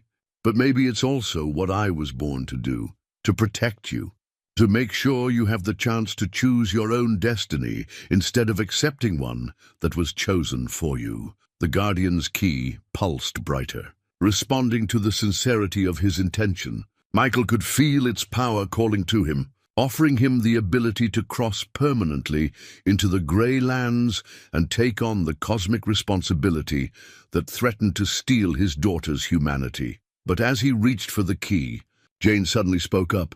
What if there's a third option? What if neither of you has to become the Guardian permanently? Both Michael and Emma turned to look at Jane, who was studying Sarah's journal with intense concentration. Look at this entry, Jane said, pointing to a page near the end of the journal.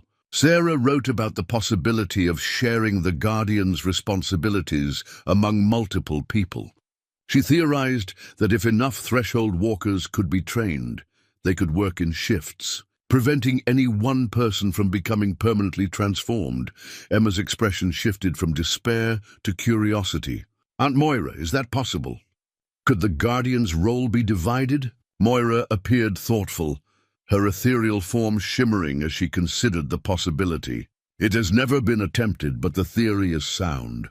The Guardian's power comes from the convergence of multiple crossing points. If those points could be maintained by different individuals, we'd need at least 5 trained threshold walkers, Emma said, her supernatural knowledge providing instant analysis. 1 for each major crossing point in this region.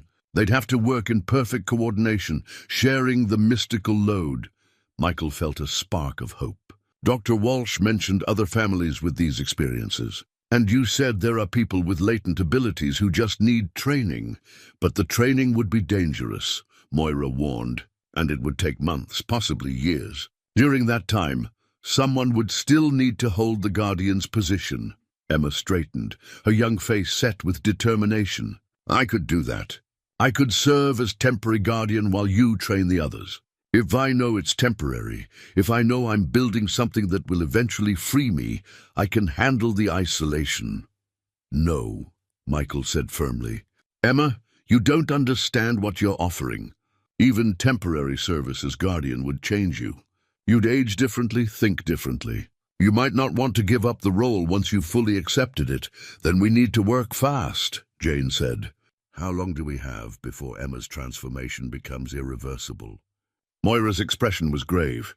The autumn equinox tomorrow night marks the point of no return. If Emma doesn't make a definitive choice about accepting or transferring the guardian role by then, the cosmic forces involved will make the choice for her. Michael stared at the guardian's key, still hovering between dimensions, waiting for someone to claim it. The key represented a choice between his daughter's freedom and his own. But Jane's suggestion offered a third path, one that would require more courage, more coordination, and more trust than he'd ever imagined possible. What if we use tomorrow night's equinox not to make the transfer, but to begin the network? He said slowly. What if we gather everyone who's willing to help, perform a group crossing, and start training multiple threshold walkers simultaneously? Emma's eyes widened. Daddy, that's incredibly dangerous. Group crossings are unstable, and if inexperienced people get lost in the grey lands, then we guide them carefully, Michael replied. Emma, you said you've mapped the paths back for hundreds of lost children. Surely you can handle guiding a handful of willing adults through their first crossing. Moira nodded slowly. It could work, but it would require precise timing and enormous trust. Everyone involved would be risking their lives, their sanity, their connection to the physical world.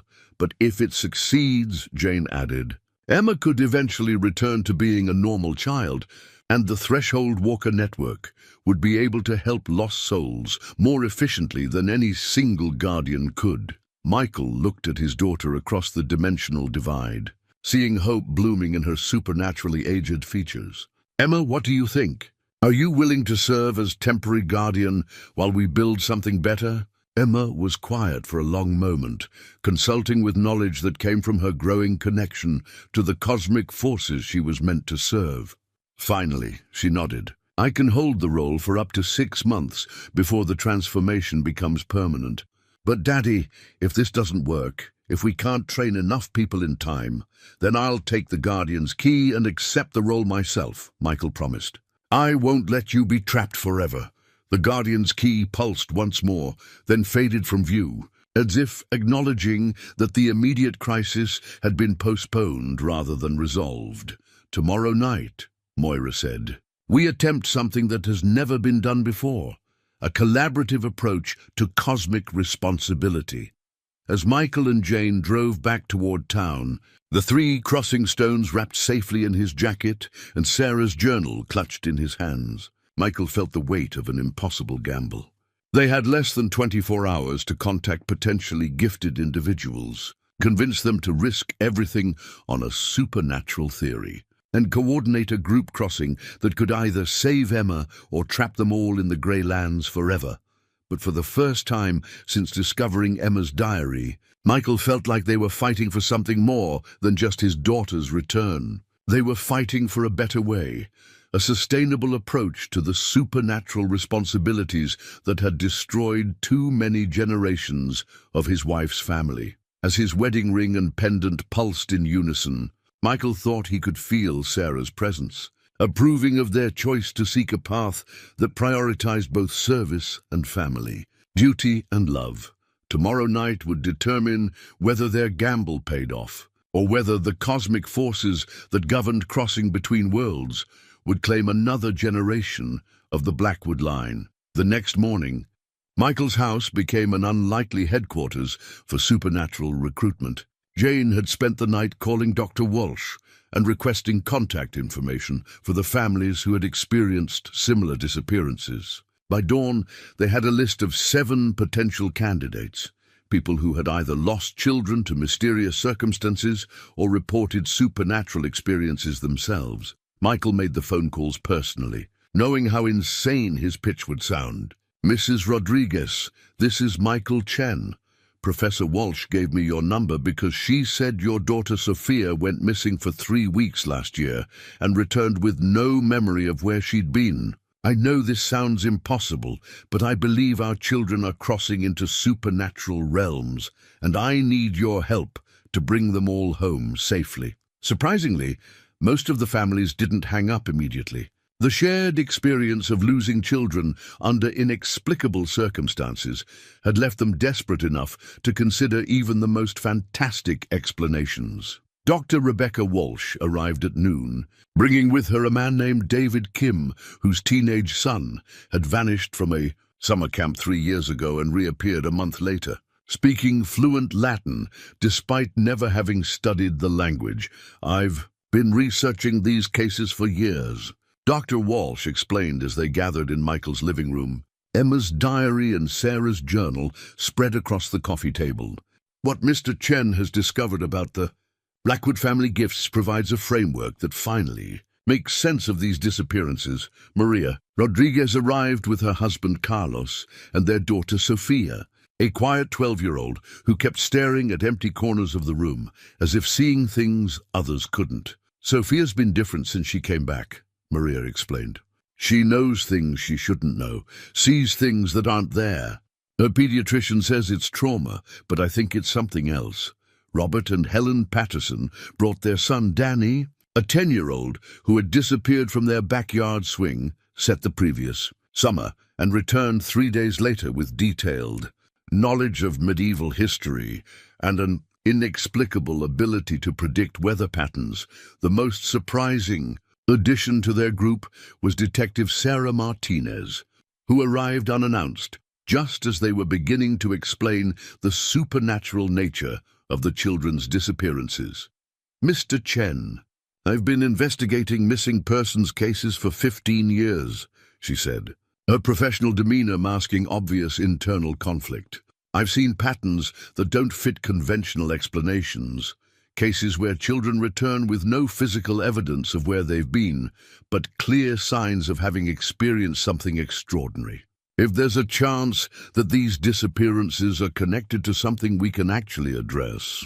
By mid-afternoon, they had assembled 9 adults and 3 children who showed signs of supernatural sensitivity. Michael felt the weight of responsibility for these families who had trusted his impossible story enough to gather in his living room, discussing plans to attempt something that could get them all killed or permanently lost between dimensions. Jane had been studying Sarah's journal and Emma's diary, cross-referencing the symbols and maps to create a plan for the group crossing. "According to this, we need to position people at each of the 3 crossing stones simultaneously. The anchor stone will protect everyone, but each group needs at least one person with strong supernatural sensitivity to maintain the connection." Sofia Rodriguez raised her hand shyly. "I can see the grey place sometimes, when I'm not trying to. It looks like our world but covered in mist, and there are people there who look sad." Danny Patterson nodded eagerly. "I see it too. And sometimes I hear music that comes from nowhere, like someone far away is singing." Dr. Walsh took detailed notes. "These children are clearly more sensitive to dimensional boundaries than the average person. They could serve as anchors for the group crossing."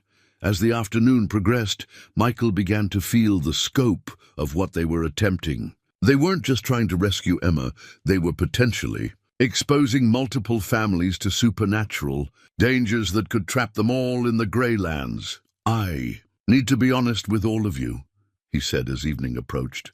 "What we're planning has never been attempted before. There's a real possibility that some of us won't make it back." Detective Martinez leaned forward. "Mr. Chen, I've worked cases where children vanished without explanation, and families were left with nothing but questions for the rest of their lives. If there's a chance to bring closure to those families, to actually solve these disappearances, I'm willing to take the risk." David Kim nodded agreement. "My son Tommy has been different since he came back, smarter, sadder, like he's carrying some burden he can't share. If crossing into this grey land might help me understand what happened to him, what he experienced, then I have to try." As sunset approached, they drove in a convoy to their first destination, Millfield Park, where the anchor stone waited beneath the old oak tree.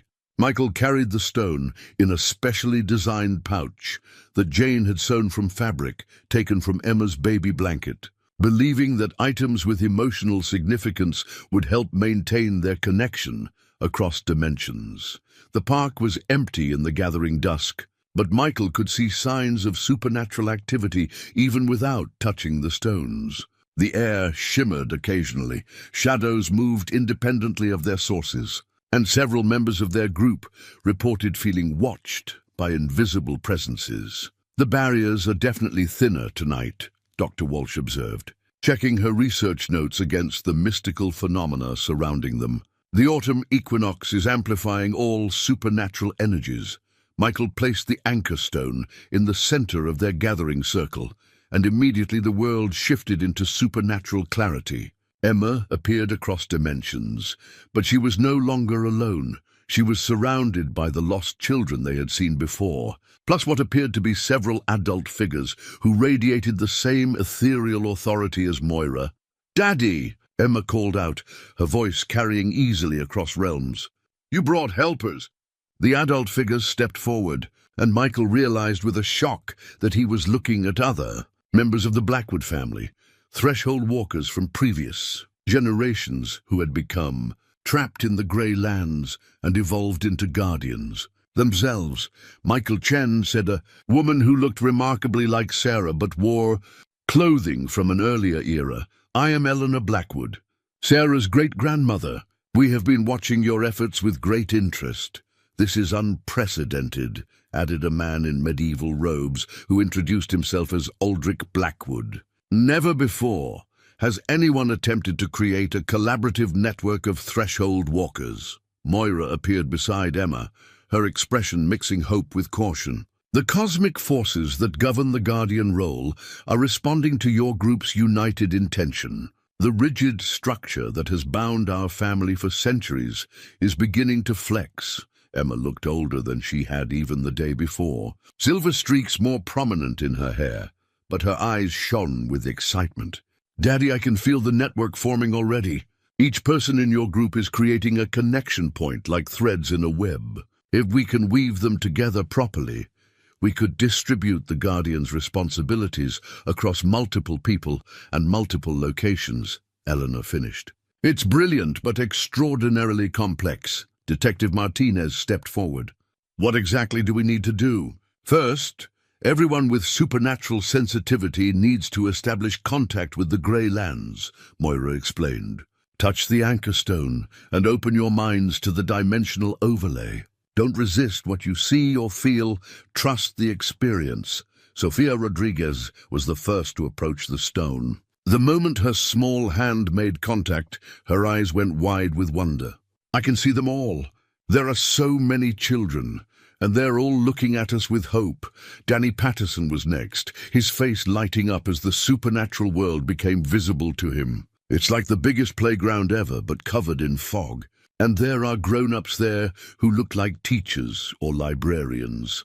One by one, the adults in their group touched the anchor stone and gained the ability to perceive the Grey Lands. Some adapted quickly, like David Kim, who immediately began communicating with the lost souls he could now see. Others, like Carlos Rodriguez, struggled with the visual overload and had to be coached through the initial shock. Detective Martinez surprised everyone by showing a natural affinity for the work. "This explains so many cold cases," she murmured, watching supernatural activity that had been invisible to her throughout her career. "How many missing persons were actually dimensional crossings?" As each person established their connection to the Grey Lands, Michael felt something remarkable happening.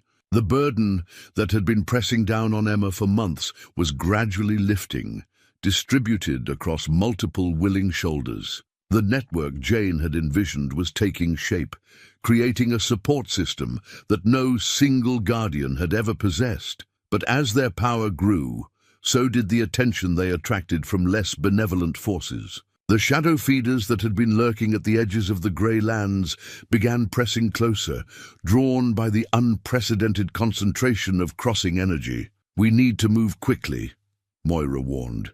"The shadow feeders are mobilizing. If they can disrupt the network formation process, they could trap all of you in the Grey Lands and feed on your life force for decades." Emma raised her hands, and protective barriers of silver light sprang up around both groups.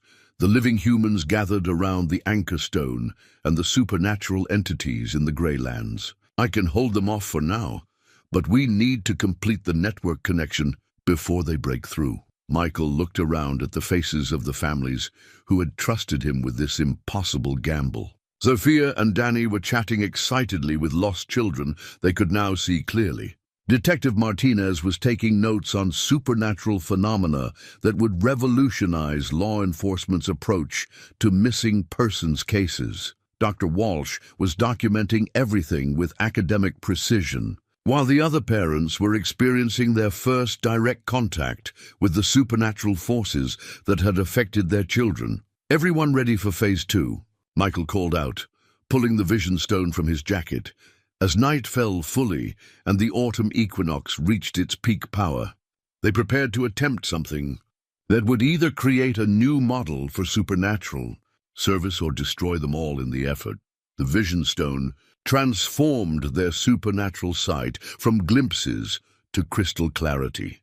Michael placed it at the center of their circle, and suddenly every member of their group could see the Grey Lands as clearly as if they had been born to that realm. The landscape stretched endlessly in all directions, a twilight world of silver mist and ancient trees where lost souls wandered in search of guidance home. But now they could also see the infrastructure Emma and Moira had built. Safe houses carved from living light, pathways marked with protective symbols, gathering areas where hundreds of displaced children waited for help. "My God," Detective Martinez breathed, seeing the scope of the problem for the first time. "There are thousands of them." Emma nodded sadly from across dimensions. "Some have been here for centuries. Others arrived just days ago.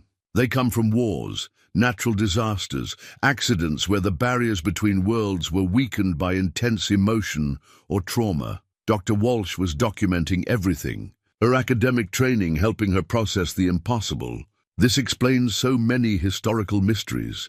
Disappearances during battles, children who vanished during epidemics and were never found. But as their group's perception expanded, so did the threat level from the shadow feeders. Michael could see them now as writhing masses of darkness that absorbed light and hope wherever they moved. They had been lurking at the edges of the protected areas, but the concentration of living energy from the group crossing was drawing them like moths to flame. "They're getting bolder," Moira warned, her ethereal form flickering with defensive energy. "Emma's barriers are strong, but they won't hold against a concentrated assault." Sophia Rodriguez suddenly cried out, pointing toward a section of the Grey Lands where the mist was turning black. "Something big is coming, something that makes the shadow things look small." Through the darkening mist emerged a creature that defied description, part shadow, part void, part hungry intelligence that had been feeding on lost souls for millennia. It moved toward their gathering with predatory intent, and Michael could feel its attention like ice water in his veins. "The Devourer," Eleanor Blackwood said grimly, "the ancient enemy of all threshold walkers. It feeds on the life force of those who cross between worlds." Emma stepped forward, her young face set with determination beyond her years. "I can fight it, but not while maintaining the network connections. Someone else needs to take over the coordination." "I'll do it," Michael said immediately, reaching for the bridgestone.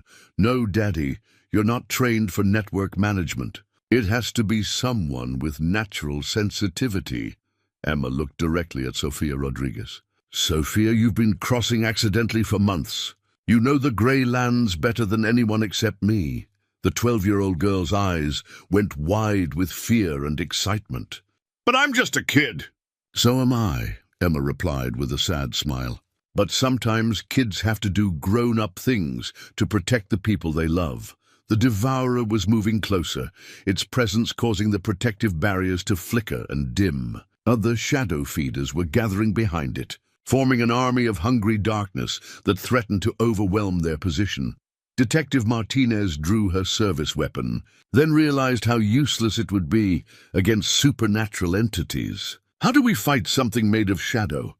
"With light," Moira replied, beginning to glow with silver radiance. "With hope," With the connections between people who refuse to give up on each other, Michael felt the Bridgestone's power calling to him, offering the ability to cross fully into the Grey Lands and help coordinate their defense. But as he reached for it, the stone began to change, splitting into multiple smaller pieces, one for each member of their group. The network is self-organizing, Dr. Walsh observed with wonder.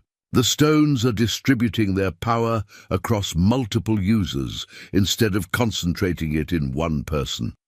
Each adult in their group took a piece of the Bridgestone, and immediately Michael felt their combined strength flowing through supernatural channels. Instead of one person bearing the full weight of crossing between worlds, they were sharing the load, supporting each other across dimensional boundaries. Sofia Rodriguez picked up the largest piece of the Bridgestone and immediately began coordinating with Emma across dimensions. "I can see the network pathways. They're like roads made of light, connecting all the safe places." Danny Patterson joined her, his natural weather sense translating perfectly to reading supernatural currents. "The shadow things are trying to cut the pathways, but we can reroute around them." The devourer reached the edge of Emma's protective barriers and began testing them with tendrils of pure darkness. Where it touched, the silver light flickered and began to fade. But as it pressed its attack, something unexpected happened. The lost children in the Grey Lands began to sing. It started with just a few voices, young souls who had been waiting decades for rescue.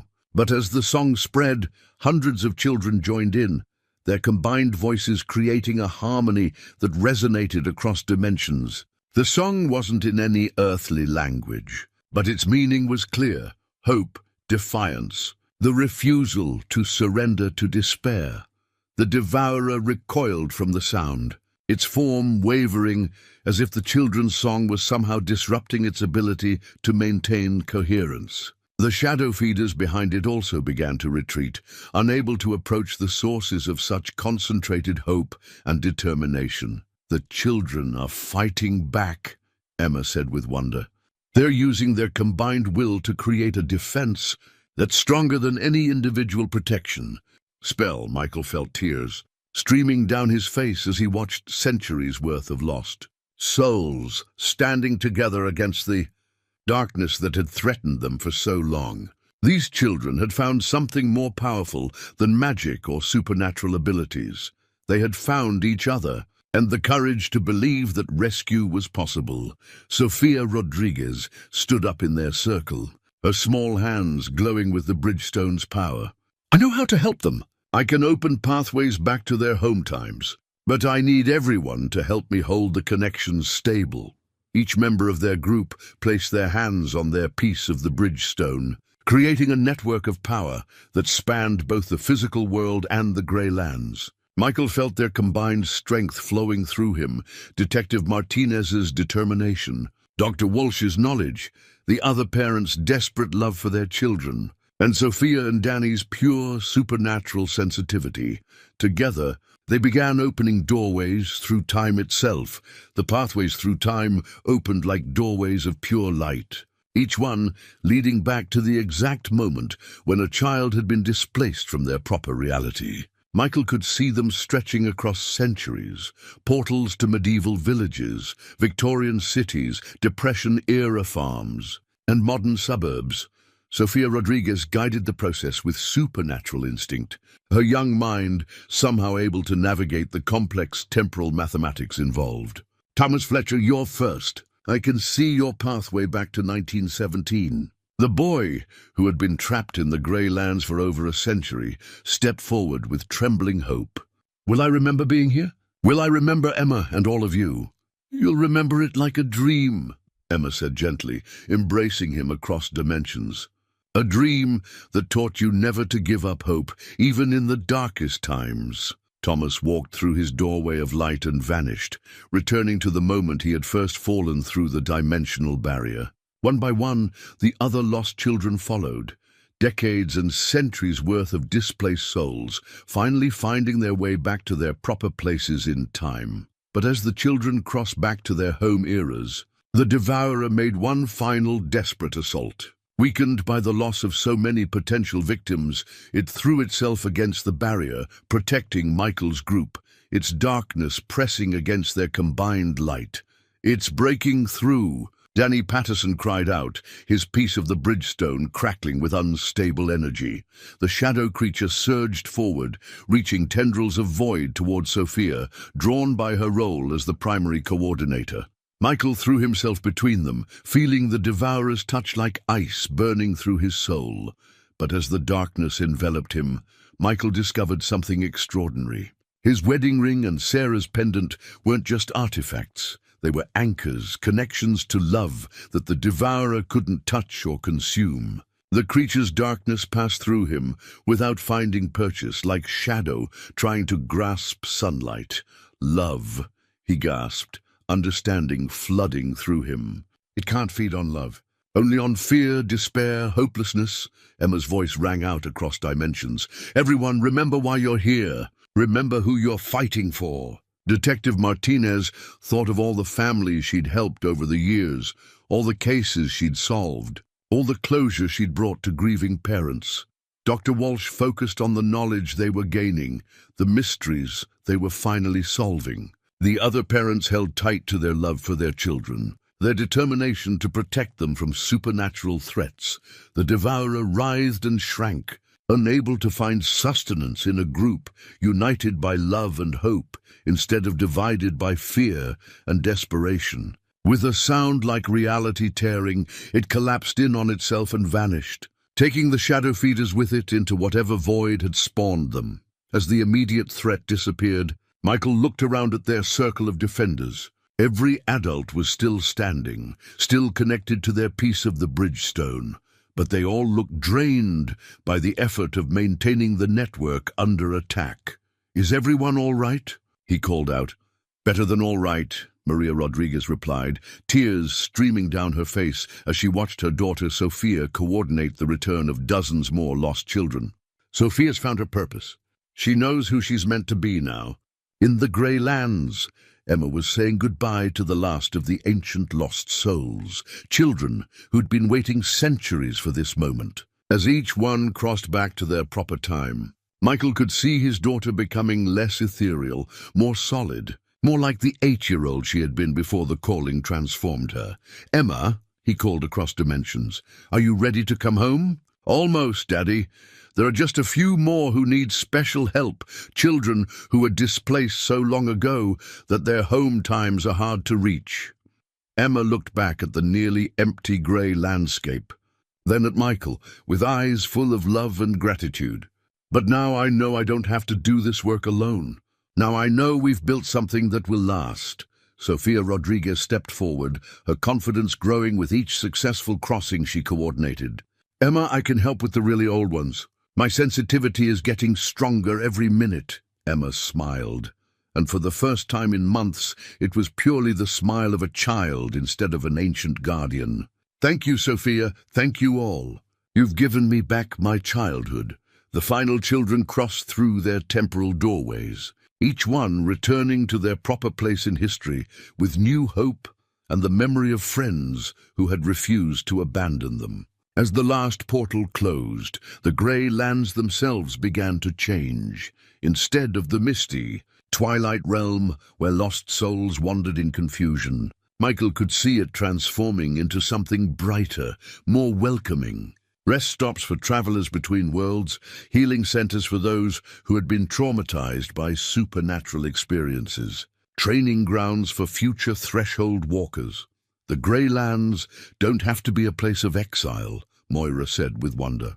"With proper organization, they can become a place of healing and preparation." Emma began walking toward the dimensional barrier that separated her from Michael, her form growing more solid with each step.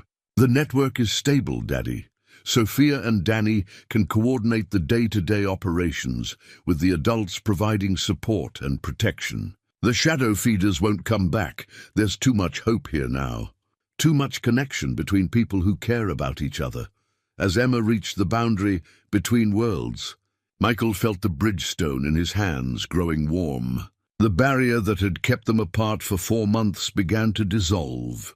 not because someone was forcing their way through, but because the separation was no longer necessary. "Come home, sweetheart," Michael whispered. Emma stepped through the dissolving barrier and into her father's arms, solid and real and 8 years old again.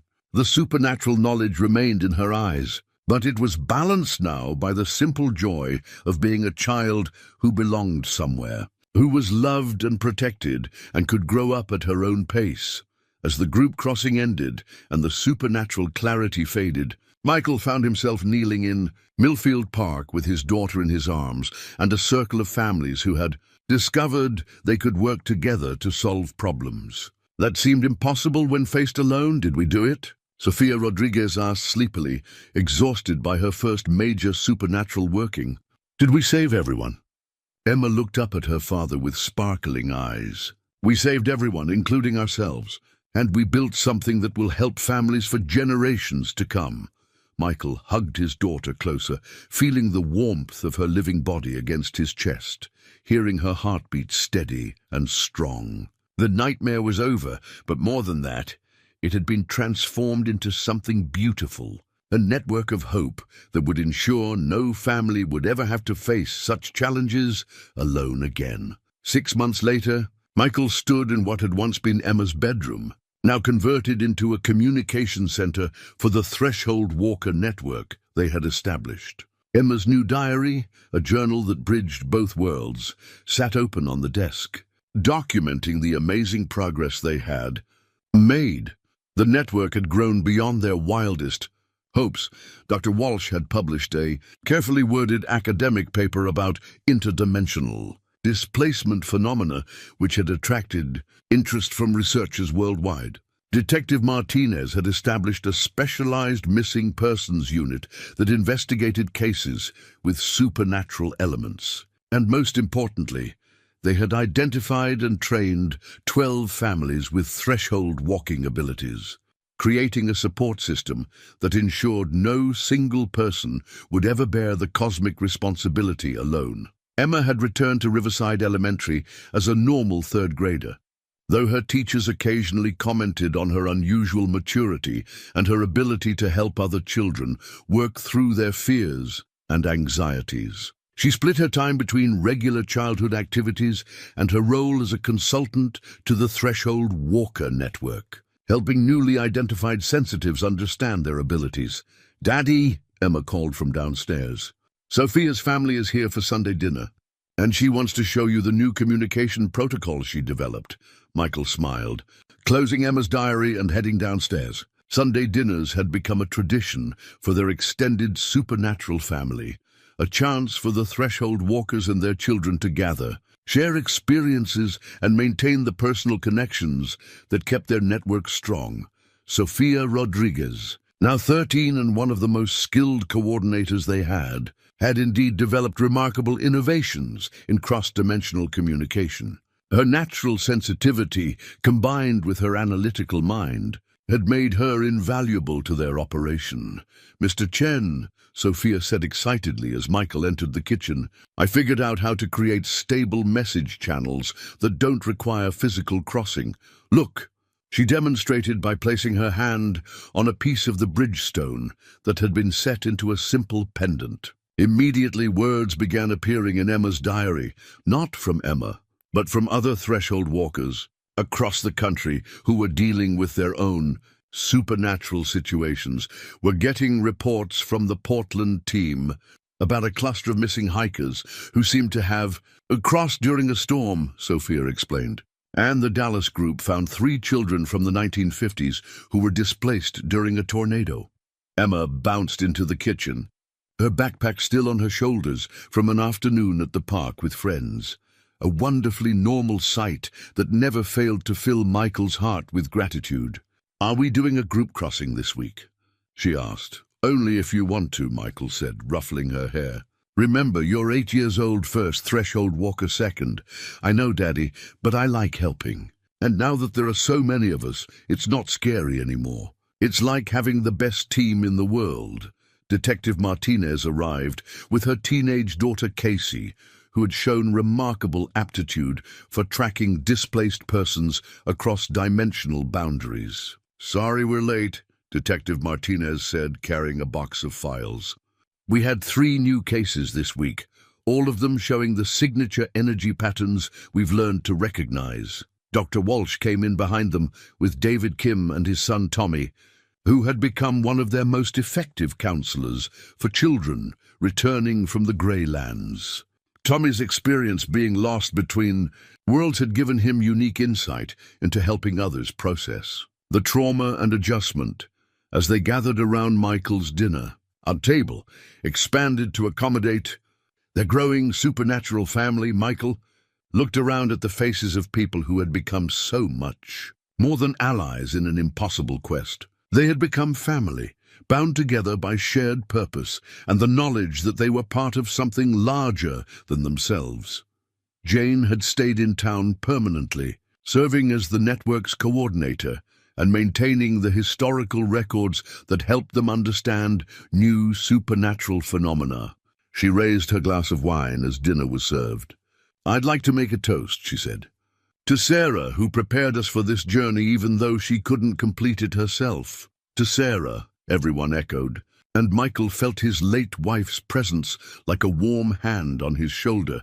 Emma stood on her chair, holding up her milk glass. "And to all the children who are safe at home with their families, because we didn't give up on them." "To the children," the adults replied, their voices filled with the satisfaction of work that truly mattered. After dinner, as their guests were leaving, Emma asked if she could visit Sarah's grave. It had become a monthly tradition for them, a time to share stories about their supernatural work and to remember the woman whose sacrifice had made it all possible. They walked through Riverside Cemetery as the sun set, Emma's small hand in Michael's as they approached the familiar willow tree. Sarah's headstone now bore a small addition, a plaque that read, "Guardian of the Threshold, protector of the lost beloved guide who showed us the way home." Emma placed fresh flowers on the grave, then sat cross-legged beside the headstone. "Hi, Mama. I wanted to tell you about school. I got an A on my science project about weather patterns. Danny Patterson helped me understand how natural forces can affect supernatural boundaries." Michael knelt beside his daughter, still amazed by her ability to balance the magical and the mundane with such grace. "Sarah, we're doing good work," he said to the headstone. "The network is strong, Emma is happy and healthy, and we're helping families all over the world. I think you'd be proud of what we've built." A gentle breeze stirred the willow branches, and for just a moment, Michael could swear he heard Sarah's voice carried on the wind. "I always knew you would find a way to protect her while letting her serve." Emma looked up at her father with eyes that held both childlike wonder and ancient wisdom. "Daddy, do you ever regret learning about all of this? About magic and crossing between worlds and family responsibilities that go back centuries?" Michael considered the question seriously. 6 months ago, he had been a simple accountant whose biggest concerns were quarterly reports and parent-teacher conferences. Now he was coordinating supernatural rescue operations and helping train people to work with cosmic forces that most humans never imagined existed. "No, sweetheart," he said finally. "I regret that your mother felt she had to hide this part of herself from me. I regret that she carried such a heavy burden alone. But I don't regret learning who we really are, or the work we're doing now." Emma nodded solemnly, then brightened with the quick emotional shifts of childhood. "Can we stop for ice cream on the way home? Sophia wants to practice the new communication protocols. And ice cream helps me concentrate," Michael laughed, recognizing his daughter's ability to blend supernatural responsibilities with 8-year-old priorities. "Of course we can. What flavor helps with interdimensional communication?" "Chocolate chip cookie dough," Emma said with complete seriousness. "The chunks create interference patterns that somehow make the crossing stones work better." As they walked back through the cemetery, Emma's diary began to glow softly in her backpack, a sign that other threshold walkers were checking in, sharing progress reports or requesting assistance with new cases. But instead of feeling burdened by the constant connection, Michael felt supported by it. They were part of something larger now, a network of families who understood that some responsibilities were too important to face alone. Daddy, Emma said as they reached their car. "I have something to tell you. The grey lands are changing. All the work we've done, all the children we've helped, it's making that place brighter. And Moira says it might eventually become more like a school than a prison. A school for what? For people who want to help others, who want to learn how to cross between worlds safely and bring hope to places where there isn't much." Emma's eyes sparkled with possibility. "Maybe someday, being called to the threshold walker life won't feel like such a scary thing. Maybe it will just feel like joining a really important family." Michael started the car, thinking about the families they had brought together, the children they had saved, and the sustainable network they had created out of what had once been a lonely, inherited burden. Emma was right. They hadn't just rescued lost souls or solved supernatural mysteries. They had transformed the very nature of threshold walking from individual sacrifice to collaborative service. As they drove toward town and the promise of ice cream that enhanced interdimensional communication, Michael's wedding ring pulsed gently against his finger. He chose to interpret it as Sarah's approval, her way of saying that love had indeed found a way to preserve both duty and family, service and joy. Emma was already pulling out her diary, responding to messages from their network with the casual efficiency of a child who had learned to balance homework with cosmic responsibilities. Watching her, Michael realized that this was what Sarah had always wanted, not for Emma to escape her calling, but for her to embrace it within a context of love and support that would let her remain whole. The diary wrote one final message as they pulled into the ice cream shop parking lot. "Some love is stronger than any world can contain." But now Michael understood that the message wasn't just about their family's connection across dimensions. It was about the network they had built, the community of families who had chosen to face the impossible together. Rather than struggle alone in the dark, Emma closed the diary with satisfaction and looked up at her father with a grin that was pure 8-year-old mischief. "Race you to the counter, Daddy. Last one there has to explain to Sophia why chocolate chip cookie dough is scientifically necessary for supernatural communication." Michael laughed, feeling lighter than he had in years. "You're on, sweetheart. But no using supernatural speed, that's cheating. I would never cheat at ice cream," Emma said with mock indignation, then took off running toward the shop door.